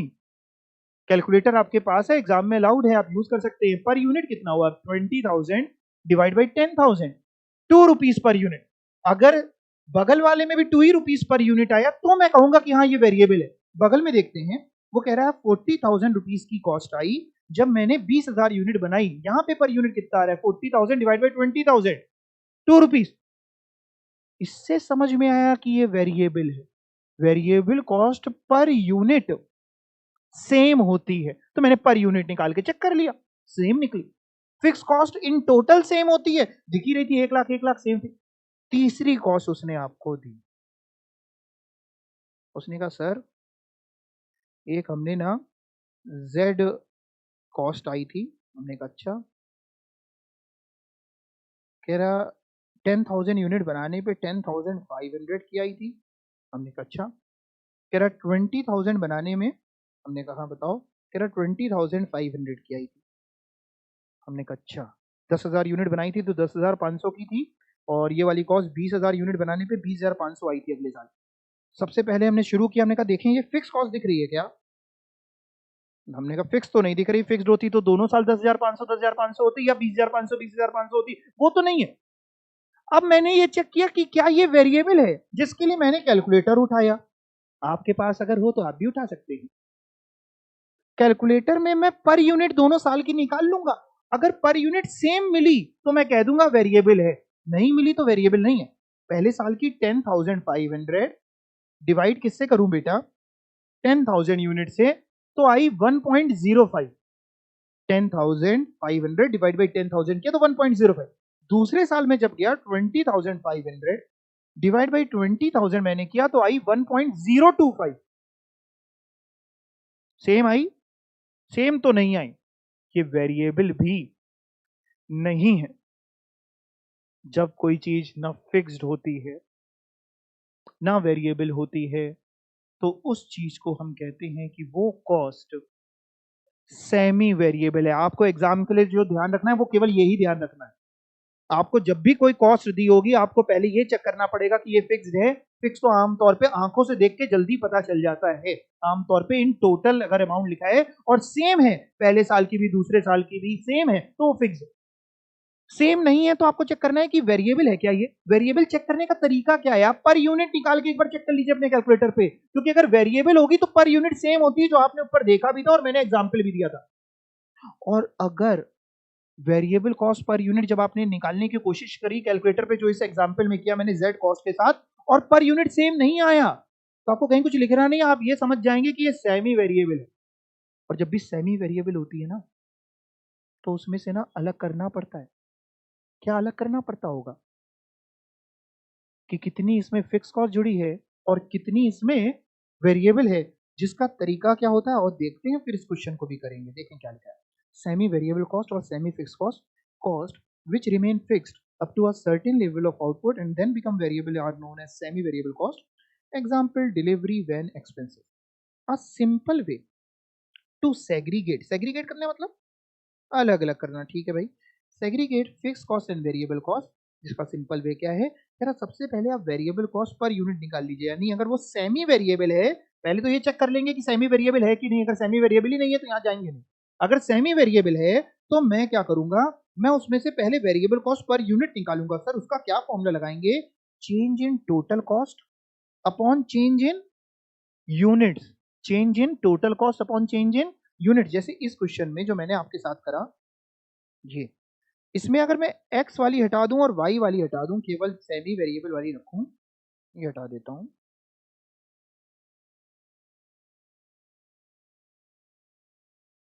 केवल ये z वाली रखूं, अगर पूरा लिख दूं तो ये दोबारा से चलो लिख देता हूं।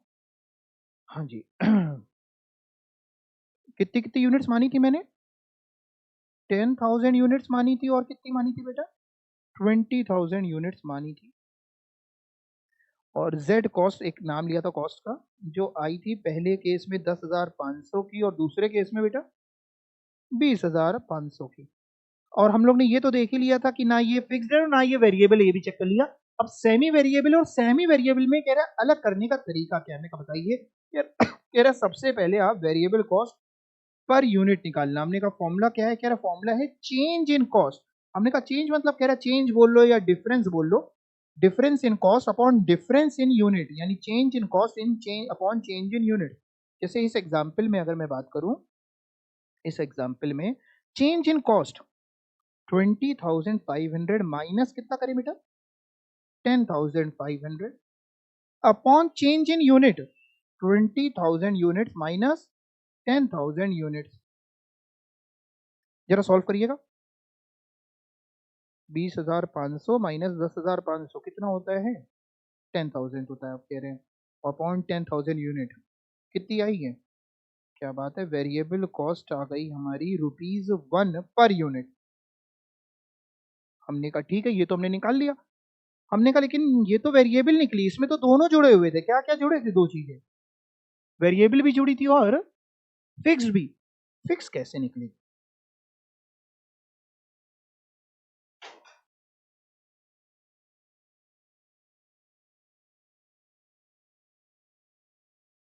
ये क्या लिखा है मैंने? टोटल कॉस्ट में से अगर मैं माइनस कर दूं टोटल वेरिएबल कॉस्ट, तो आ जाती है मेरी फिक्स कॉस्ट। अब मैं कोई भी एक पकड़ लेता हूं, मे बी मैं पकड़ सकता हूं 10,000 यूनिट्स पे या 20,000 पे, किसी भी एक पे। मैं 10,000 वाले पे पकड़ लूं। 10,000 यूनिट पे टोटल कॉस्ट मैंने आपको कितनी दी थी? ये दी थी 10,500। तो मैंने लिख दिया 10,500 सर टोटल कॉस्ट है, माइनस 10,000 यूनिट पे टोटल वेरिएबल कैसे पता चलेगी? आपने अभी पता किया है कि वेरिएबल कॉस्ट पर यूनिट ₹1 है। 10,000 यूनिट को बनाने के लिए वेरिएबल कितनी आई होगी? 10,000 यूनिट इंटू ₹1, कितने रुपए? यानी माइनस टोटल वेरिएबल कॉस्ट रही होगी आपकी 10,000 की। फिक्स कॉस्ट हमारी कितनी आई बेटा? 500। चाहे तो आप दूसरे वाले में भी रख के देख सकते थे। दूसरे वाले में सर कैसे? जैसे 20,000 वाले में अगर आप रख करके देखना चाहें तो रख सकते थे। लाइन खींच देते हैं। इसमें आप कहते हैं कि भैया टोटल कॉस्ट है 20,500 की, माइनस 20,000 यूनिट को बनाने के लिए टोटल वेरिएबल बताइए। 20,000 यूनिट इंटू ₹1 कितना आएगा? 20,000। तो फिक्स कॉस्ट कितनी आई? आएगी तो सेम ही, जाहिर सी बात है, एक क्वेश्चन में एक ही फिक्स कॉस्ट होगी, दो थोड़ी ना आ जाएंगी। क्या सीख गए? क्या सीख गए? सेग्रीगेट करना। किसको सेग्रीगेट करना? किसमें से? बच्चे कह रहे फिक्स्ड को और वेरिएबल को अलग अलग करना सेमी वेरिएबल में। अगर कोई कॉस्ट एग्जाम में जो दी हो वो अपने आप में पूरी फिक्स्ड दी होगी, तो आप ये फॉर्मूला लगाएंगे क्या? नहीं, फिर उसको अलग ना करना हो तो खुद ही फिक्स्ड है। और अगर वो वेरिएबल दी होगी केवल, तो भी ये नहीं करेंगे। लेकिन अगर ना वो फिक्स्ड है और ना वो वेरिएबल है, तो ये करेंगे। और ये कैसे चेक करेंगे कि फिक्स्ड नहीं भी है, फिक्स भी नहीं है, वेरिएबल भी नहीं है? ये मैंने आपको सिखा दिया। चलो अब देखते हैं फॉर्मूला क्या लिखा हुआ है। और यहाँ पे एक क्वेश्चन है जो हम लोग पहले करेंगे, फिर आंसर की तरफ चलेंगे। पहले बल्कि आप ही करेंगे। लिखा है एक सिंपल वे सेग्रीगेट करने का फिक्स्ड और वेरिएबल कॉस्ट का। वेरिएबल कॉस्ट पर यूनिट जो होती है वो change in total cost upon, यानी डिवाइड का साइन है, divide by change in unit. Change means difference. तो सर फिक्स कॉस्ट कैसे निकालेंगे? टोटल कॉस्ट ले लो z यूनिट की। z यूनिट मतलब कि वो वेरिएबल 10,000 यूनिट, 20,000 यूनिट, किसी की भी एक की आप टोटल कॉस्ट ले लो, माइनस कर दो उसमें से। सर क्या माइनस कर दें? माइनस कर दो variable cost per unit multiply वो z यूनिट, यानी नंबर ऑफ यूनिट। एग्जाम्पल है आपके सामने, आपको अपने आप करना है। कर पाएंगे? चलिए करिए, मैं आपको 2 मिनट का समय दे देता हूं। उम्मीद है आप चीटिंग नहीं करेंगे, अपने आप करेंगे। डन? कर लिया? पक्का? बड़ी जल्दी कर डाला। क्या आंसर आया? मैच कर रहा है जितना आंसर लिखा हुआ है? अच्छा देखते हैं क्या क्वेश्चन था जल्दी से। टोटल कॉस्ट 500 यूनिट्स की जो है वो 1700 है और 800 की 2600 है। आपको फिक्स अलग करनी थी, वेरिएबल अलग। उम्मीद है आप डायरेक्ट फॉर्मूला आपने लगा दिया होगा और आपने अलग अलग कर लिया होगा, यही किया, जबकि आपको ये नहीं करना था। आपको पहले ये चेक करना था कि ये जो कॉस्ट दी है कहीं ऐसा तो नहीं कि ये पूरी की पूरी फिक्स्ड हो, और कहीं ऐसा तो नहीं कि ये पूरी की पूरी वेरिएबल हो। पहले ये चेक करना था। चेक करने के बाद अगर आप इस नतीजे पे पहुंचते कि ना फिक्स्ड है ना वेरिएबल है, तो आपको करना था। अब यहाँ तो आप जब पढ़ रहे हैं, मैं पढ़ा रहा हूं, तो मैंने सेमी वेरिएबल के नीचे एग्जाम्पल लिखा है, तो आपको दिख रहा है सेमी वेरिएबल का है, कर डालो। एग्जाम में जब कॉस्ट देगा ना तो 99% आपसे नहीं बोलेगा कि सेमी वेरिएबल है, चेक कर लेना। ये रिस्पॉन्सिबिलिटी आपकी है, पहले चेक करते हैं। देखो यहाँ पे आई 1700 और ये है 2600, सेम तो नहीं है। अगर सेम नहीं है, टोटल कॉस्ट दी और सेम नहीं है, तो यानी फिक्स्ड नहीं। अब मैं चेक करूंगा कि कहीं ऐसा तो नहीं कि वेरिएबल हो। वेरिएबल अगर होगी तो पर यूनिट सेम होती। चेक कर लेता हूं, मैं चेक कर रहा हूं, जस्ट कैलकुलेशन बाद में करूंगा। मैंने किया कैलकुलेटर पे 1700 divide by 500 unit divide by 500, तो आया 3.4। दिमाग के कोने पे रख रहा हूँ 3.4। और दूसरे वाले में देखा मैंने 2600 डिवाइड बाई 800, तो आया 3.25। अलग अलग फिगर आई तो मैं ये नतीजे पहुंचा कि ना ये वेरिएबल है। वो लिखने की जरूरत नहीं होती दिमाग में। अब मैं पहुंचा कि ना ये फिक्स्ड है ना ये वेरिएबल है। अब मैं ऊपर वाला फॉर्मूला लगाऊंगा अलग अलग करने के लिए, जिसमें मैंने पढ़ा था कि वेरिएबल कॉस्ट पर यूनिट जो है वो change in total cost divide by change in unit. Change in total cost मतलब आप दोनों का डिफरेंस निकाल लीजिए, 2600 माइनस 1700, ये हो गया 2600 माइनस 1700, और इसको डिवाइड का साइन लगा करके difference in unit, difference in unit यानी 800 और माइनस 500। 800 माइनस 500 नीचे आया डिनोमिनेटर में 300 रुपए, और ऊपर 2600 माइनस 1700 900, तो आया 3 रुपीज पर यूनिट। ये कितने बच्चों ने निकाल लिया था? बहुत बढ़िया। फिक्स कॉस्ट कैसे निकाली? फिक्स कॉस्ट निकाल ली, ठीक है। फिक्स कॉस्ट कैसे आएगी? टोटल कॉस्ट फॉर्मूला सीखा, टोटल कॉस्ट जेड यूनिट की ले लो। अब जेड यूनिट मतलब ऊपर हमारे पास 500 यूनिट भी थी, 800 यूनिट भी थी, किसी एक में रख लेंगे आपकी फिक्स कॉस्ट आ जाएगी, किसी भी एक में रख सकते हैं। तो आपने कहा भाई ऊपर अपने को क्या ले लेना है, अपने को टोटल कॉस्ट ले लेनी है। हमने कहा ठीक है भाई टोटल कॉस्ट ले लेंगे, माइनस कर देनी है इसमें। अगर इसको ब्रैकेट में कर देंगे, पहले ये क्वेश्चन सॉल्व होता है, minus variable cost per unit into जितनी यूनिट्स की आप उठा रहे थे। तो मैंने टोटल कॉस्ट ले ली, मान लो 500 यूनिट की, जो ऊपर क्वेश्चन में दी थी 500 यूनिट की टोटल कॉस्ट कितनी दी थी? 1700। मैंने वो उठा ली भैया, 1700 में माइनस कर दिया वेरिएबल कॉस्ट हमारी 3 रुपए ऊपर हम लोगों ने निकाली थी, ये फिगर निकाली थी, इनटू 500 यूनिट 1500, ये तो 200 ही आ गई, राइट। अच्छा अगर मैं आपसे कहूँ चेक कर लो अपना सॉल्यूशन सही भी किया है कि गलत किया है, तो कैसे चेक कैसे कर सकते हो? आपने निकाल तो लिया कि वेरिएबल कॉस्ट 3 रुपए आ रही है, फिक्स कॉस्ट 200 रुपए आ रही है। एग्जाम में आप ऐसे ही बैठे हुए हैं, खाली करने को और कुछ नहीं है। वो कह रहा है भाई और कुछ करो, आपके लिए एक ही क्वेश्चन आता था, कर लिया। वो कह रहा है अच्छा इसको तो चेक कर लो कि सही किया है कि नहीं किया है। कैसे चेक करोगे? आपने कहा ठीक है, जो कर लिया कर लिया। चेक कर सकते हैं, बिल्कुल कर सकते हैं। देखिए आपकी जैसे 500 यूनिट है, कितनी यूनिट पकड़ लें पहले? 500 यूनिट, ये हम चेक करा रहे, वेरीफाई करा रहे, क्वेश्चन हो गया खत्म, हम खाली बैठे जैसे मान लीजिए एग्जाम में, तो चेक कर ले। 500 यूनिट, वेरिएबल कॉस्ट है 3 रुपए पर यूनिट और फिक्स कॉस्ट है 200, तो टोटल कॉस्ट चेक करते हैं। 500 यूनिट इंटू 3 रुपए की वेरिएबल कॉस्ट हो गई 500 इंटू 3 1500, प्लस 200 की फिक्स कॉस्ट, 1500 प्लस 200 1700 की टोटल कॉस्ट होनी चाहिए। देख लेंगे क्वेश्चन में 17 की थी, हाँ हाँ सही लग रहा है।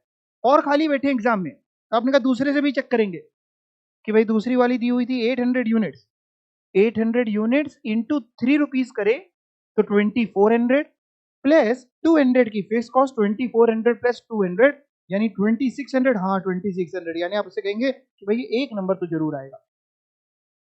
ये आपको सही चेक करने का तरीका आ गया। चलें आगे। चलिए, इससे मैंने एक चीज आपको मजाक मजाक में और सिखा दी। मैं सोच रहा था आप अपने आप समझ जाएंगे कि मैं समझा देता हूँ। अगर मान लीजिए एग्जाम में सेम क्वेश्चन आ गया और आप भूल गए फॉर्मूला कि सर ने क्या सिखाया था, variable cost per unit is equal to change in करे बैठे हैं, और नहीं याद आ रहा कि वो change in cost upon change in unit था, तो आपके पास 4 ऑप्शन होंगे जिसमें वेरिएबल और फिक्स कॉस्ट लिखी होगी। आप एक एक पुट करके देख लेना, किससे क्वेश्चन से वेरीफाई हो जाता है वो आंसर हो जाएगा। ठीक, ये मैं उन बच्चों के लिए सिखा रहा हूँ जो एग्जाम में कई बार नहीं होता है, सर बिल्कुल वहां बैठे, यकीन मानिए सर बहुत पढ़ के गए थे। ठीक है, चलिए भाई साहब। हाँ जी, एक बात बहुत ज़रूरी जो मैंने स्टार्टिंग में भी आपको बताई, इसको बिल्कुल दिमाग के अंदर बैठा लो। मार्जिनल कॉस्टिंग में कभी भी आप फंस जाओ, कभी भी आप कोई भी फॉर्मूला भूल जाओ, अभी बहुत सारे फॉर्मूलेज नीचे पढ़ाऊंगा, एग्जाम में कभी भी कुछ भी भूल जाओ, पहले तो कोशिश है कि याद होनी चाहिए ताकि एक ही बार में आंसर आ जाए। भूल जाओ, कुछ समझ में ना आ रहा हो क्वेश्चन में, करना क्या है, आप सिंपली और सिंपली ये फॉर्मूला, ये इसको लगा दीजिए, इस टेबल को लिख लीजिए। सेल वेरिएबल में से माइनस किया अपने ने वेरिएबल कॉस्ट, तो आती है कंट्रीब्यूशन, उसमें से फिक्स कॉस्ट माइनस करते हैं तो आता है प्रॉफिट। इतना लिख लीजिए और जो जो दिया है वो भर लीजिए, कुछ तो इन्फॉर्मेशन दी होगी, बाकी अपने आप आ जाएगा। 99% उम्मीद है कि आपका आंसर आ जाएगा। यानी ये बड़ा काम की चीज है, याद करिए, याद हो भी गया होगा। सेल्स में से क्या माइनस करते हैं सबसे पहले, वेरिएबल कॉस्ट, तो क्या आती है, कंट्रीब्यूशन आता है या आती है, कुछ भी बोल लीजिए, मेल फीमेल। उसमें से फिक्स कॉस्ट माइनस करें तो क्या आएगा, प्रॉफिट आएगा।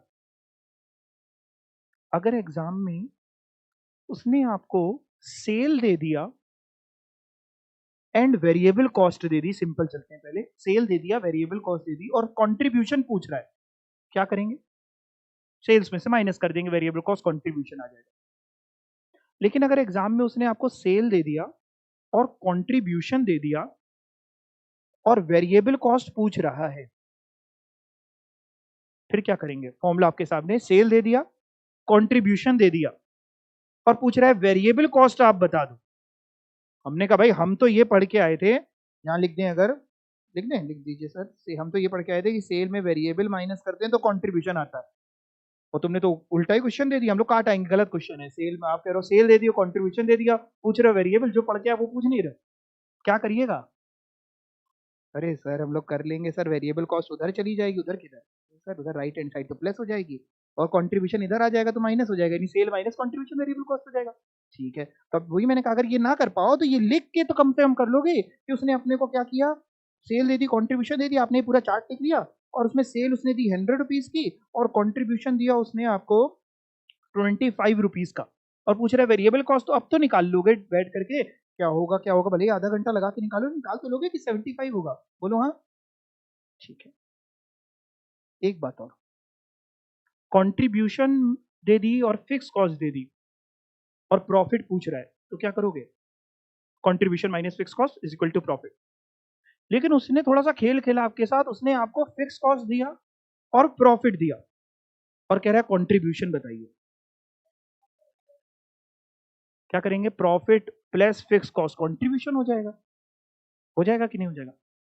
मान लीजिए उसने एग्जाम में आपको सेल दे दी, वेरिएबल कॉस्ट दे दी, फिक्स कॉस्ट भी दे दी और कह रहा है प्रॉफिट बताओ, तो बड़ा सिंपल ही है, सेल में वेरिएबल कॉस्ट माइनस करी, कंट्रीब्यूशन आया, कंट्रीब्यूशन में आपने माइनस करी फिक्स कॉस्ट, क्या आ गया, प्रॉफिट आ गया।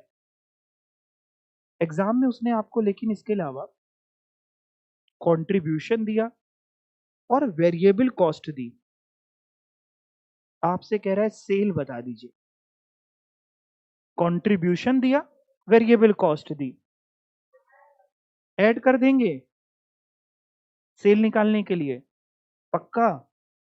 जितने लोग कमजोर हैं मैथ्स में उनको भी ये बात समझ में आ रही है, और नहीं समझ में आ रही तो केवल इतना समझ लो कि पहले इसको लिख लेंगे ऐसे, sale less variable cost contribution, contribution less fix cost profit, और जो जो दिए देगा उसको फिल कर देंगे, फिर जो भी रिक्त स्थान होगा उसको भरना है, fill in the blanks, right. Tough question थोड़ा, प्रॉफिट दिया, फिक्स कॉस्ट दी, वेरिएबल कॉस्ट दी, सेल पूछ रहा है, प्रॉफिट दिया, फिक्स कॉस्ट दी, वेरिएबल कॉस्ट दी और सेल पूछ रहा है, कर लेंगे कि नहीं, बस प्लस माइनस तो जो करना हो कर लेना, कर लोगे ये बताओ। सर कर लेंगे, बिल्कुल कर लेंगे। सर इसका नाम कंट्रीब्यूशन क्यों होता है, इसका नाम सर राखी सावंत क्यों नहीं होता है, अच्छा देखते हैं, कंट्रीब्यूशन ही इसको क्यों बोलते हैं, पढ़ते हैं। कंट्रीब्यूशन क्या चीज होती है, contribution is the difference between sales and variable cost of sale. हाँ ये तो ऊपर भी पता था कि भाई सेल में से अगर माइनस कर दे वेरिएबल कॉस्ट तो कंट्रीब्यूशन आता है, ये तो ऊपर पता था, contribution is the difference between sales and variable cost of sale, that is marginal cost, वो तो पता था। लेकिन ये बताओ कि इसको कंट्रीब्यूशन क्यों बोलते हैं, The word contribution has been given its name because of the fact that it literally contributes toward the recovery of fixed cost and making of profit. कह रहे कंट्रीब्यूशन को कंट्रीब्यूशन इसलिए नाम दिया गया क्योंकि कंट्रीब्यूशन कंट्रीब्यूट करता है कि आप फिक्स कॉस्ट मेट कर पाओ और प्रॉफिट कमा पाओ। कंट्रीब्यूशन आपको कोशिश करता है कि भैया आप कंट्रीब्यूशन की मदद से फिक्स कॉस्ट को रिकवर कर पाओ और प्रॉफिट कमा पाओ। मैं आपसे एक चीज पूछ रहा हूं, आप बताना ऐसे में क्या होगा। मतलब क्वेश्चन में ये पूछ रहा हूं, अगर कंट्रीब्यूशन ज्यादा है फिक्स कॉस्ट कम है, कंट्रीब्यूशन के कंपैरिजन में फिक्स कॉस्ट कम है, यानी कंट्रीब्यूशन ज्यादा है फिक्स कॉस्ट कम है, प्रॉफिट होगा कि लॉस होगा? प्रॉफिट होगा। उल्टा, कंट्रीब्यूशन कम है फिक्स कॉस्ट ज्यादा है, लॉस होगा। मतलब अगर कंट्रीब्यूशन उतना भी नहीं है कि वो फिक्स कॉस्ट को कंट्रीब्यूट कर पाया, कंट्रीब्यूशन इतना भी नहीं है कि वो फिक्स कॉस्ट को कंट्रीब्यूट कर पाया या फिक्स कॉस्ट को कवर कर पाया, तो लॉस हो जाएगा। यानी हमारी कोशिश क्या होगी किसी भी ऑर्गेनाइजेशन में कि उसका कंट्रीब्यूशन ज्यादा हो, जितना ज्यादा कंट्रीब्यूशन होगा उतना ज्यादा प्रॉफिट होगा। अगर कंट्रीब्यूशन एग्जैक्टली इक्वल हो जाएगा, फिक्स्ड कॉस्ट के बराबर हो जाएगा, अगर दोनों बिल्कुल सेम हो गए मेरे केस में, मान लो आपने कहा ऐसे केस में ना प्रॉफिट होगा और ना ही लॉस होगा, यानी ऐसे केस में ब्रेक इवन की सिचुएशन आ जाएगी। ब्रेक इवन का मतलब होता है जहां ना प्रॉफिट हो ना लॉस हो। फिक्स कॉस्ट ज्यादा है, कंट्रीब्यूशन कम है, प्रॉफिट की लॉस? लॉस। कंट्रीब्यूशन कम है, फिक्स कॉस्ट ज्यादा है, मैंने कहा कंट्रीब्यूशन कम है फिक्स कॉस्ट ज्यादा है। मेरे साथ आपको दिमाग खोल करके बैठना पड़ेगा, बाहर ना निकालना बस। कंट्रीब्यूशन ज्यादा है फिक्स कॉस्ट कम है, अब बताओ प्रॉफिट, और कंट्रीब्यूशन कम है फिक्स कॉस्ट ज्यादा है, लॉस। कंट्रीब्यूशन फिक्स कॉस्ट बराबर है, ब्रेक इवन। ठीक है सर, कंट्रीब्यूशन को कंट्रीब्यूशन क्यों बोलते हैं ये भी समझ गए सर। फिर आपने फिर से लिख दिया, हाँ बेटा ऊपर भी लिखा था, यहाँ लिख दिया आपके लिए कि सेलिंग प्राइस में सेल्स में, यानी आप वेरिएबल कॉस्ट माइनस कर लो तो कंट्रीब्यूशन आएगा। प्रॉफिट कैसे आता है? Any amount remaining after allocating contribution to fix cost. After allocating contribution to fix cost मतलब कंट्रीब्यूशन से फिक्स कॉस्ट माइनस करने के बाद अगर कुछ बच जाएगा तो वो प्रॉफिट कहलाएगा। फॉर्मूले में बात करें तो contribution minus fix cost profit होता है। बहुत जरूरी बात, from the above two formulas we can say कि मार्जिनल कॉस्ट की इक्वेशन क्या होती है। पता नहीं क्या फॉर्मूला लिखा है सेल में वेरिएबल कॉस्ट माइनस कर दीजिए तो फिक्स कॉस्ट प्लस प्रॉफिट आ जाएगा। मैंने कहा मैं इससे नहीं समझाऊंगा, पहले नीचे वाला समझाऊंगा फिर ऊपर वाला समझाऊंगा। नीचे वाला, नीचे लिखा है कंट्रीब्यूशन जो होता है वो फिक्स कॉस्ट प्लस प्रॉफिट होता है। हमने कहा हमने तो ये सीखा कि कंट्रीब्यूशन में अगर कोई इंसान फिक्स कॉस्ट माइनस करता है तो प्रॉफिट आता है, यही सीखा। तो पर sale minus variable cost contribution, contribution minus fix cost profit. हमने तो ये सीखा, कह रहा इसी बात को बस लिखा है कि कंट्रीब्यूशन में कंट्रीब्यूशन जो होगा इज इक्वल टू प्रॉफिट, और अगर फिक्स कॉस्ट को राइट हैंड साइड ले आएंगे तो क्या आएगा, माइनस का क्या हो जाएगा, प्लस। यही चीज तो ये लिखी है, contribution is equal to fix cost plus profit बोल लो, या contribution is equal to profit plus fix cost बोल लो, 2+3 बोल लो या 3+2 बोल लो। हमने कहा कंट्रीब्यूशन जो होता है वो अपने आप में सेल माइनस वेरिएबल कॉस्ट होता है। तो मैंने ऐसे भी लिख दिया कि कंट्रीब्यूशन की जगह मैंने लिख दिया sale minus variable cost is equal to fix cost plus profit. In short आपको ये नहीं याद करना ना ये जो अभी सिखाया है ये वाला फॉर्मूला, ना प्रॉफिट का फॉर्मूला, ना ये फॉर्मूला। मैं तो आपको केवल एक मूल मंत्र अभी कल ही बता रहा हूँ, आप केवल इतना समझ लो। इतना आ जाएगा तो कुछ भी कर लोगे। आ जाएगा इतना? सर एक दो क्वेश्चन करा दिए, एक दो क्या बेटा 3 कराएंगे। एक एग्जाम्पल तो ऊपर करा दिया, 3 और कराते हैं ऊपर। हमें कैलकुलेट करना है, कंट्रीब्यूशन निकालना है, निकाल लेंगे सर।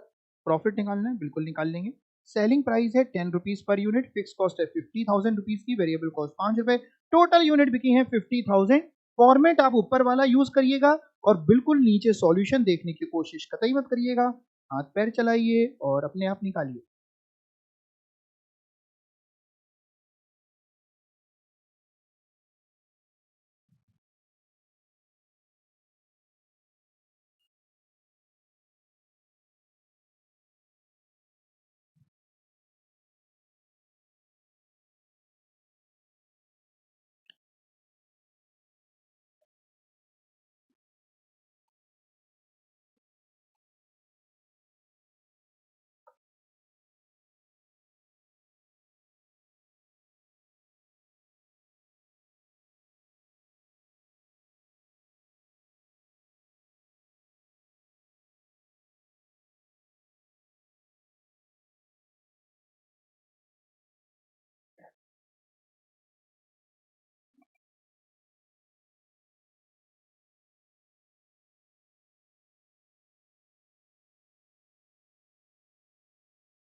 चलो देख लेते हैं कैसे करेंगे। सेल्स लेनी है। सेल्स कैसे आएंगी भाई? 50,000 यूनिट्स आपने बेची थी, 50,000 यूनिट्स आपने बेची थी और 10 रुपीज पर यूनिट था, तो यहाँ लिख दिया 50,000 इंटू 10 यानी 5 लाख रुपए की सेल्स हो गई। सेल्स में हम लोग वेरिएबल कॉस्ट माइनस करते हैं, तो भाई वेरिएबल कॉस्ट हमारे पास 5 रुपीज पर यूनिट थी, 50,000 यूनिट बनाई है, 50,000 इंटू 5, 2,50,000 की वेरिएबल कॉस्ट, 5 लाख की सेल, वेरिएबल कॉस्ट 2,50,000 की, माइनस करके बताइए कंट्रीब्यूशन कितना बचा? 2,50,000 ही बचा कंट्रीब्यूशन भी। फिक्स कॉस्ट 50,000 थी, 50,000 की फिक्स कॉस्ट माइनस करी तो प्रॉफिट आ गया 2 लाख का। तो आई डोंट थिंक कि बहुत ज्यादा कोई टफ चीज थी। अगला एग्जाम्पल जो था, यानी पहला हो गया एक प्रॉफिट का एग्जाम्पल ले लिया, अगला अगर मैं देखूं ध्यान से तो अगले में लिखा है कंट्रीब्यूशन और प्रॉफिट इसमें भी निकालना है। सेलिंग प्राइस 10 है, फिक्स कॉस्ट 50,000 है, वेरिएबल कॉस्ट 5 है, टोटल यूनिट 10,000 की बिकी है, ठीक है। सेल्स की बात करें तो 10,000 इंटू सेलिंग प्राइस 10 रुपीज था, 1 लाख हो गया, वेरिएबल कॉस्ट 10,000 इंटू 5 50,000 हो गया, कॉन्ट्रीब्यूशन 50,000 आया, 1 लाख माइनस 50,000 50,000, ठीक है। फिक्स कॉस्ट दी थी 50,000 की, 50,000 की फिक्स कॉस्ट ली, प्रॉफिट जीरो हो गया। जिस सिचुएशन पे ना प्रॉफिट होता है ना लॉस होता है उसको ब्रेक इवन पॉइंट के नाम से भी जानते हैं। ब्रेक इवन पॉइंट भी बोल सकते हैं, ब्रेक इवन सेल्स भी बोल सकते हैं, प्यार से केवल ब्रेक इवन भी बोल सकते हैं, सब एक ही मतलब। एक और एग्जांपल है, 10 रुपीज की वही सेलिंग प्राइस है, 50,000 की आपकी फिक्स कॉस्ट है, वेरिएबल कॉस्ट है और टोटल यूनिट 8,000 बिकी, तो 8,000 इंटू 10 किया, सेल्स आ गई 80,000, 8,000 इंटू 5 किया, 40,000 की वेरिएबल आई, कॉन्ट्रीब्यूशन बचा 40, फिक्स कॉस्ट 50,000 दी थी तो लॉस आया 10,000 यूनिट का। यानी आपने किया प्रॉफिट आया जिसमें, उसके बाद आपने किया ब्रेक इवन था और उसके बाद लॉस आया। इन तीनों ही एग्जाम्पल्स में सभी कुछ कॉमन था, सिर्फ एक चीज को मैंने चेंज किया था, बाकी सारा डेटा वही दिया था। चेक करो क्या चीज को चेंज किया था, बाकी सब कुछ सेम था। मैंने केवल इन तीन एग्जाम्पल में, एग्जाम्पल 2, 3, 4 में मैंने केवल यूनिट्स में फेरबदल किया था कि पहले मैंने ले लिया कि अगर 50,000 बिकी तो क्या हुआ, फिर मैंने ले लिया कि अगर 10,000 बिकी तो क्या हुआ, फिर मैंने ले लिया कि अगर 8,000 बिकी तो क्या हुआ, बाकी मैंने कोई चेंज किया ही नहीं था। और मैंने ये पाया कि मेरा ब्रेक इवन अगर 10,000 यूनिट्स में था, ध्यान से देखिएगा मैं एक बहुत जरूरी बात बता रहा हूँ, 10,000 यूनिट मैंने जब बेची थी तो मेरा ब्रेक इवन आया था, यानी ना प्रॉफिट था ना लॉस था। अगर मैं 10,000 यूनिट से ज्यादा बेचने की कोशिश कर लूं, ज्यादा बेच पाऊं तो प्रॉफिट होगा, जो कि इस केस में मैंने आपको साबित करके दिखाया कि 50,000 यूनिट बेची तो प्रॉफिट होगा। और अगर एक इंसान ब्रेक इवन के लिए भी काम नहीं कर पाया, 10,000 यूनिट उसके लिए ब्रेक इवन चाहिए था, वो भी काम नहीं कर पाया, 10,000 यूनिट से भी कम बेची उसने, तो उसका लॉस होगा, जो कि आपने इस केस में देखा था।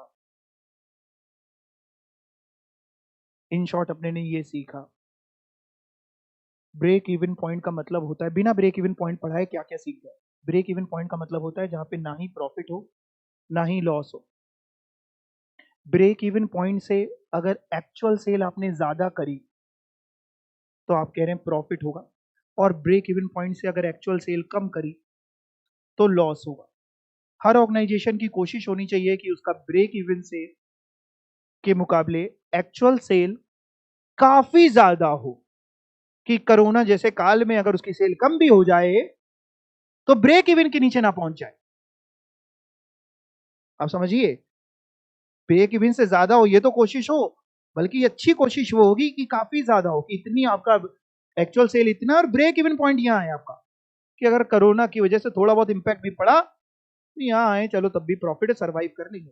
लेकिन अगर ये हो गया तो कब तक सर्वाइव करिएगा? ये होने का मतलब है नुकसान होना, लॉस होने का मतलब है कि घर से पैसा लग रहा है, कैपिटल लगी चली जा रही, लगी चली जा रही, बिजनेस कब तक चलाओगे? एक टाइम आएगा बंद करना पड़ जाएगा। ठीक, ब्रेक इवन पढ़ के देखते हैं, आओ पढ़ें और कैसे निकालते हैं सब सीखेंगे। ब्रेक इवन पॉइंट, कोई डाउट तो नहीं है किसी का? हो तो पूछ लेना, कोई डाउट है किसी का? नहीं, चलो ठीक। ब्रेक इवन पॉइंट, सर इसको हम लोग प्यार से बीईपी बोल सकते हैं, बोल लेना बेटा, बीईपी बोल लेना। सर ब्रेक इवन पॉइंट, अच्छा सर बीईएस बोल सकते हैं, बीईएस बोल लेना। बीईएस क्या हुआ? ब्रेक इवन सेल्स, जो मन है वो बोल लेना, करना सही है बस सब कुछ। पढ़ो, it is the point at which total volume of sales is equal to total expenses. ये क्या मतलब है? देखना सुनना, मैं एक बात लिख रहा हूं कि अगर किसी की टोटल सेल्स टोटल कॉस्ट के बराबर हो जाएगी तो उसका ब्रेक इवन हो गया, तो वो ब्रेक इवन पे। टोटल सेल्स टोटल कॉस्ट के बराबर, टोटल कॉस्ट मतलब वेरिएबल की फिक्स्ड, दोनों। मतलब मान लो एक इंसान ने टोटल माल बेचा 1,000 रुपए का और उसकी टोटल कॉस्ट वेरिएबल फिक्स मिला करके भी 1,000 रुपए है। 1,000 रुपए की सेल है और 1,000 की टोटल कॉस्ट है। प्रॉफिट है कि लॉस है? ना ही प्रॉफिट है और ना ही लॉस है, यानी ब्रेक इवन है। ब्रेक इवन का मतलब हुआ कि उसके टोटल एक्सपेंसेस टोटल सेल के बराबर हैं। तो केवल इसमें अगर हम बात करें तो मतलब की बात केवल इतनी है कि भैया जहां आपकी टोटल सेल और टोटल सेल, बस वॉल्यूम आप कंफ्यूज ना हो जाए बाद में, टोटल सेल बराबर है टोटल एक्सपेंस यानी टोटल कॉस्ट के, वो पॉइंट आपका ब्रेक इवन पॉइंट कहलाता है। It is no profit no loss situation for the company below the break even. अगर ब्रेक इवन से कम बेचोगे, जो ऊपर वाले एग्जांपल में देखा कि 10,000 यूनिट मेरा ब्रेक इवन था, लेकिन उसके बाद जब हम लोग ने अगला एग्जांपल किया तो उसमें 8,000 यूनिट ही बेची थी। जैसे ही हमने 10,000 यूनिट से भी कम बेची, 8,000 यूनिट बेची, ब्रेक इवन से जब नीचे जाओगे तो क्या होगा? लॉस होगा। बिलो ब्रेक इवन जाओगे तो फर्म विल मेक लॉसेस, नुकसान होना शुरू हो जाएगा। और अगर ब्रेक इवन से ऊपर रहते हो तो क्या होगा? प्रॉफिट होगा।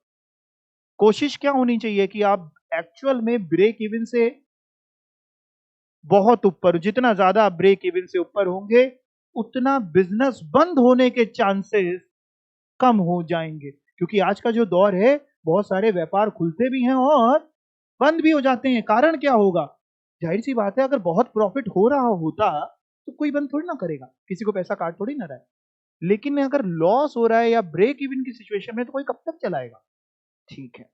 Break even analysis is also known as, उसको और क्या बोलते हैं ब्रेक इवन को? पढ़ के देखो क्या नाम लिखा हुआ है।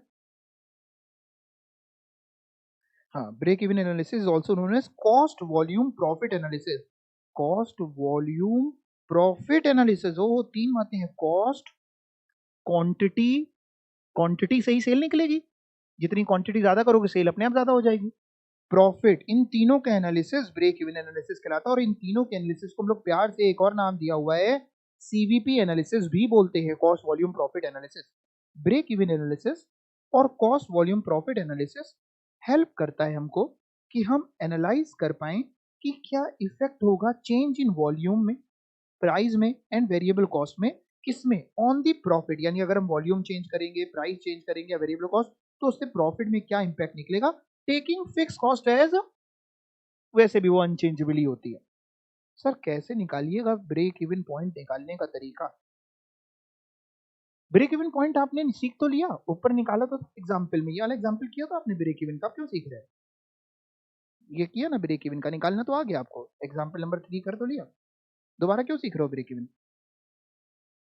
कुछ तो बोलो, अरे कुछ तो बोलो बेटा। यहां पे आपने ब्रेक इवन पॉइंट निकालना नहीं सीखा। यहां तो इत्तेफाक से मैंने ऐसा क्वेश्चन बनाया था कि मैंने आपसे कह दिया कि ये लो बेटा 10,000 यूनिट है, इस पे प्रॉफिट निकालो, और उससे प्रॉफिट आया 0 और आपने कहा ये ब्रेक इवन है। एग्जाम में ऐसा नहीं होएगा। एग्जाम में आपको ऐसा डेटा दिया होगा कि सेलिंग प्राइस है 10, सुनिएगा क्या क्या दिया होगा, सेलिंग प्राइस है 10, फिक्स कॉस्ट है 50,000 और वेरिएबल कॉस्ट है 5 रुपीज पर यूनिट। केवल ये 3 मान लो डेटा दिए एग्जाम में, और कह रहा है आप बताओ, और कुछ नहीं दिया आगे पीछे, और कह रहा आप बताओ कि कितनी यूनिट्स बेचें ताकि ब्रेक इवन हो जाए। सेलिंग प्राइस पर यूनिट दे दी, वेरिएबल कॉस्ट पर यूनिट दे दी, फिक्स कॉस्ट दे दी, और कह रहा आप बताओ नंबर ऑफ यूनिट्स कितनी हो ताकि ब्रेक इवन आ जाए, और 4 ऑप्शन दे दिए, 10,000, 8,000, 50,000, 20,000। अब क्या वहां निकालने बैठोगे हर एक चीज में कि सर 10,000 होगी तो क्या क्या होगा, 20,000 होगी तो क्या क्या होगा, जहां 0 हो जाएगा वो आंसर होगा, तब तो बाकी पेपर छूट जाएगा। तो हम लोग सीखने जा रहे हैं कि आखिर ब्रेक इवन निकालते कैसे हैं। कि अगर हमको ये 3 डेटा किसी ने दे दिए हो तो हम कैसे निकालें कि हाँ 10,000 यूनिट अगर कोई इंसान बेचता है तो ब्रेक इवन पे है वो। आओ उसको निकालने के 2 तरीके, एक एल्जेब्रिक मेथड है और एक ग्राफिकल मेथड है। एल्जेब्रिक मेथड मतलब फॉर्मूला बेस्ड और ग्राफिकल मेथड मतलब ग्राफ को यूज करके। एग्जाम हमारा एमसीक्यू है, ग्राफिकल मेथड आपसे नहीं पूछेगा। अगर पूछ भी लिया उसने कि ग्राफिकल मेथड यूज करके ब्रेक इवन निकाल के बताइए, तो भी आप फॉर्मूला यूज करके बता दीजिएगा, आंसर दोनों से सेम आएगा और उसको कहां पता कि आपने क्या यूज किया है। ठीक है, तो हमारे लिए एल्जेब्रिक मेथड इंपॉर्टेंट है, लेकिन मैंने दोनों ही कवर किए हैं। एल्जेब्रिक मेथड, इस मेथड का एक और नाम है कंट्रीब्यूशन मार्जिन अप्रोच मेथड भी कहते हैं, कि कितना कंट्रीब्यूशन है उसके हिसाब से ब्रेक इवन में फर्क पड़ेगा। कंट्रीब्यूशन कैसे बढ़ता है? Contribution grows along with the sale revenue. जैसे जैसे सेल बढ़ती है वैसे वैसे कंट्रीब्यूशन बढ़ेगा क्या? कैसे? सेल बढ़ने से कंट्रीब्यूशन क्यों बढ़ेगा? सेल बढ़ेगी, देखो ऐसे समझो, मान लो अभी आपकी ये सेल है, ये वेरिएबल कॉस्ट है, ये सेल है, जितनी भी यूनिट्स बेचते हैं, अभी मान लो 1000 यूनिट बेचते हैं, 1000 यूनिट में ये सेल आती है, टोटल सेल इतने रुपए की, टोटल वेरिएबल कॉस्ट इतने रुपए की। कल को जब आप 2000 यूनिट बेचेंगे तो सेल बढ़ेगी, वेरिएबल कॉस्ट बढ़ेगी, लेकिन ये अपने आप कंट्रीब्यूशन आपका ज्यादा बढ़ता जाएगा। सेल भी बढ़ रही, वेरिएबल बढ़ रही, लेकिन कंट्रीब्यूशन भी तो बढ़ रहा है। पहले 1000 यूनिट का कंट्रीब्यूशन आता था, मान लो सेलिंग प्राइस किसी का 10 रुपीज था, वेरिएबल कॉस्ट उसकी 4 रुपीज थी, यानी कंट्रीब्यूशन हो गया 6 रुपए per unit. Selling price per unit 10 rupees था, वेरिएबल कॉस्ट कितनी हो गई पर यूनिट 4 रुपीज, यानी कंट्रीब्यूशन पर यूनिट हो गया 6 रुपए। वो पहले 10,000 यूनिट बेचता था तो उसका कंट्रीब्यूशन आता था 10,000 इंटू 6, 60,000 रुपीज का। अगर 20,000 यूनिट बेचेगा तो 20,000 इंटू 6, 1,20,000। कंट्रीब्यूशन भी तो बढ़ता है, जो आपने ऊपर देख तो लिया। देखो मैं बताऊं आपको, देखो एग्जाम्पल नंबर 1 में, बल्कि 2 में कितना कंट्रीब्यूशन आया था बेटा? 2,50,000। जबकि डेटा तो सब कुछ 2 और 3 और 4 का तीनों का सेम था, बस क्वांटिटी का फर्क था। यहां ज्यादा क्वांटिटी बेची तो 2.5 लाख का ज्यादा कंट्रीब्यूशन आया, 2.5 लाख आया। अगले एग्जाम्पल में मैंने क्वांटिटी कम करी, कंट्रीब्यूशन कम हो गया ना। अगले में और क्वांटिटी कम करी और कंट्रीब्यूशन कम हो गया ना। तो यानी मैं कह सकता हूं इन शॉर्ट, कंट्रीब्यूशन ग्रो करता है जैसे जैसे सेल ग्रो करेगी। और जिस पॉइंट पे कंट्रीब्यूशन फिक्स कॉस्ट के बराबर हो जाएगा, जिस पॉइंट पे कंट्रीब्यूशन उतना ही आगे, मेरी ये फिक्स कॉस्ट तो पहले से तय थी, मैं कंट्रीब्यूशन निकाला था, एक समय आया जो मेरा कंट्रीब्यूशन इतना हो गया, कंट्रीब्यूशन बिल्कुल फिक्स कॉस्ट के जैसे ही बराबर हो जाएगा, मैं कहूंगा यही पॉइंट जो है ये ब्रेक इवन है। क्योंकि जब कंट्रीब्यूशन और फिक्स कॉस्ट एग्जैक्टली बराबर होंगे तभी तो नो प्रॉफिट नो लॉस होगा, क्योंकि contribution minus fix cost profit होता है ना। पढ़िएगा, ब्रेक इवन एनालिसिस या cost volume profit analysis helps in analysing effect of changes in prices. ठीक है, ये तो हो गया, taking fix cost as unchangeable, जिसमें अल्जेब्रिक मेथड में हम लोग ने कहा कि ये मेथड कंट्रीब्यूशन मार्जिन अप्रोच पे बेस्ड है। Contribution grows along with the sales revenue till the time it just cover the fixed cost। जब तक वो फिक्स कॉस्ट कवर करता है, जैसे फिक्स कॉस्ट कवर कर लेगा क्या हो जाएगा? ब्रेक इवन हो जाएगा। दिस पॉइंट जहां पे फर्म का ना ही प्रॉफिट हुआ ना ही लॉस हुआ, वो होता है ब्रेक इवन। और एक चीज मैंने बोल्ड कर रखी, बहुत इंपॉर्टेंट है, at break even point contribution is equal to fix cost. अब मैं एक स्टेटमेंट आपसे पूछ रहा हूं, आप बताना ट्रू की फॉल्स। एग्जाम में पूछा आपसे कि contribution and fix cost both always remain same. Contribution fix cost हमेशा सेम होते हैं, फॉल्स है। कब सेम होंगे?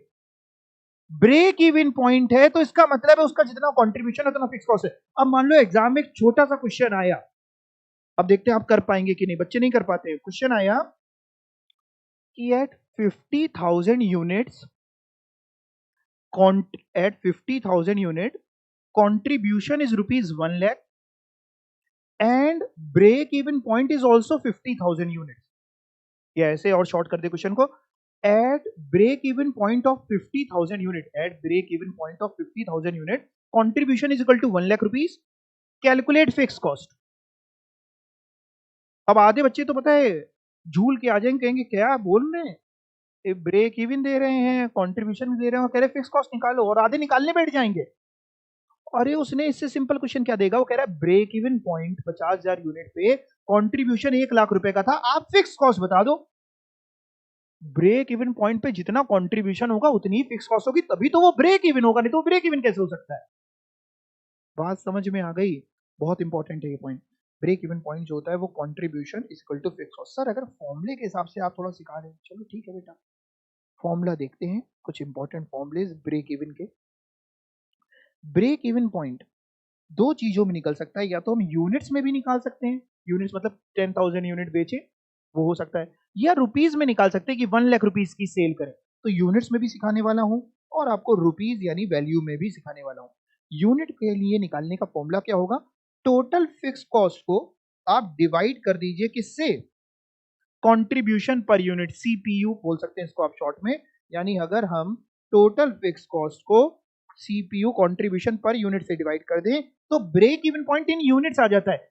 मैं चेक कराऊंगा, ऊपर चलता हूं, वो जो क्वेश्चन था उसमें मैं अगर चेक करने बैठूं, मान लो ये क्वेश्चन था और एग्जाम में मेरे को उसने केवल हमको ये 3 ही डेटा दिए हुए हैं और कुछ नहीं दिया। सर क्या क्या 3 दिए हुए हैं, जिनको मैं बॉक्स में कर रहा हूँ, ये 3 दिए हैं, और कह रहा है आप ब्रेक इवन पॉइंट बताओ यूनिट्स में।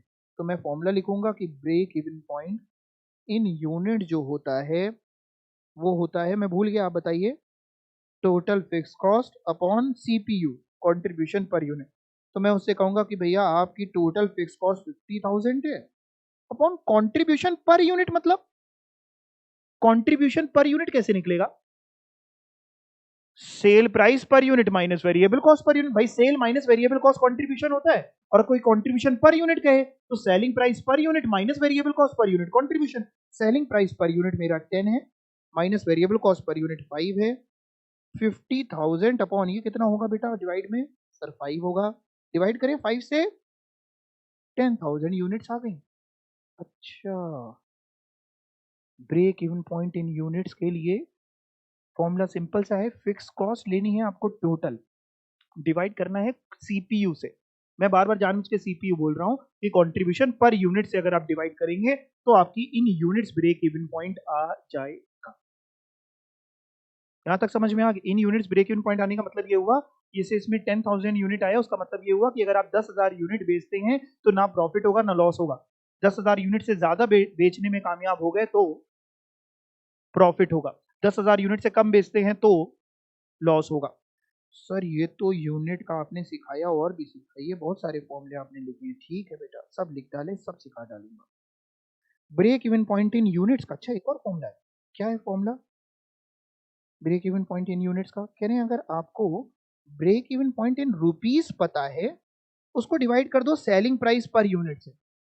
अगर break even point in rupees question में दिया है, break even point in rupees का मतलब है सेल्स इन रुपीस जितने ब्रेक इवन पे हुई, उसको डिवाइड कर दो सेलिंग प्राइस पर यूनिट से, तो break even point in units आ जाएगा। ऊपर वाले क्वेश्चन में दोबारा चलते हैं। इस वाले क्वेश्चन में मान लो आपको एग्जाम में ऐसे दिया, उसने उसने आपसे कहा है कि ब्रेक इवन पॉइंट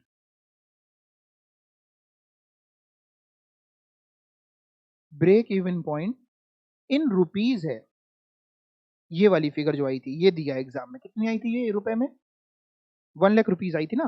तो एग्जाम में दिया है break even point in rupees है 1 लाख, और कह रहे हैं सेलिंग प्राइस पर यूनिट है, कितने फिगर थी क्वेश्चन में हम लोग ने, ये फिगर कितनी दिख रही है, 10 रुपीज पर यूनिट है, 10 रुपए पर यूनिट है, पर यूनिट। और कह रहा आप बता दो break even point in units कितना होगा। तुम कहीं कमाल करते हो जी, break even point in units पूछ रहे हो, इतना छोटा question. Break even point in rupees divide by, divide किसे करते हैं, selling price per unit. Break even point in rupees है 1 lakh, divide by 10 gives you 10,000 unit. दो फॉर्मूले सर आपने सिखा दिए बैठे बैठे। हाँ मेरी तरफ देखिएगा, मैंने आपको एक फॉर्मूला सिखाया break even point in units का, टोटल फिक्स कॉस्ट को डिवाइड कर दीजिएगा कंट्रीब्यूशन पर यूनिट से, और एक सिखाया break even point in units का कि break even point in rupees अगर दिया हुआ है तो डिवाइड कर दीजिएगा सेलिंग प्राइस पर यूनिट से। अगर मैं आपसे कहूं इसी फॉर्मूले को ध्यान से देखो केवल, जिसको मैंने अभी अभी बॉक्स में बंद किया है। ये फॉर्मूले में क्या लिखा है? Break even point in units is equal to break even point in rupees upon selling price per unit. अगर इसी फॉर्मूले के वो देखें और एग्जाम में आपको उसने दिया break even point in units दे दिया, break even point in units दे दिया, सेलिंग प्राइस पर यूनिट भी दे दिया, और कह रहा है break even point in rupees निकालो, क्या करिएगा? मल्टीप्लाई। इसी को देखते हुए मैंने ये फॉर्मूला बनाया हुआ है, कोई नया फॉर्मूला नहीं है, वही है, सेम उसी का ही दूसरी तरीके से लिखा है। Break even point in rupees निकालना है तो break even point in unit divide by into selling price per unit ले लो। यहां तक क्लियर? सर रुपीज का भी एक और भी है, हाँ एक और क्या है? Break even point in rupees is equal to fix cost upon PV ratio into 100। Sir ये पीवी रेशियो क्या होता है बेटा? Profit volume ratio. सर होता क्या, कैसे निकलता है? देखो लिखा है नोट, पीवी रेशियो निकालना नीचे सिखाया जाएगा। Break even point in rupees का formula fix cost upon PV ratio into 100। सबसे पहला काम अभी के लिए ये करो, बाकी तो अगली क्लास में सीखेंगे, अभी के लिए पहले ये करो, इतने फॉर्मूलों को दिमाग में बैठा लो। मेरे साथ बार बार बोलेंगे, शायद याद हो जाए, 2-4 मिनट लगेंगे, याद हो जाएगा। Break even point in units is equal to total fix cost upon contribution per unit. 5 बार बोलिए अपने आप। Break even point in units is equal to total fix cost upon contribution per unit. Break even point in units is equal to fix cost upon contribution per unit. Break even बोलो इसे 5 बार, मेरे को ये नहीं याद करना है, आपको याद करना है, बोलो, यही बोलना और कुछ मत बोलना।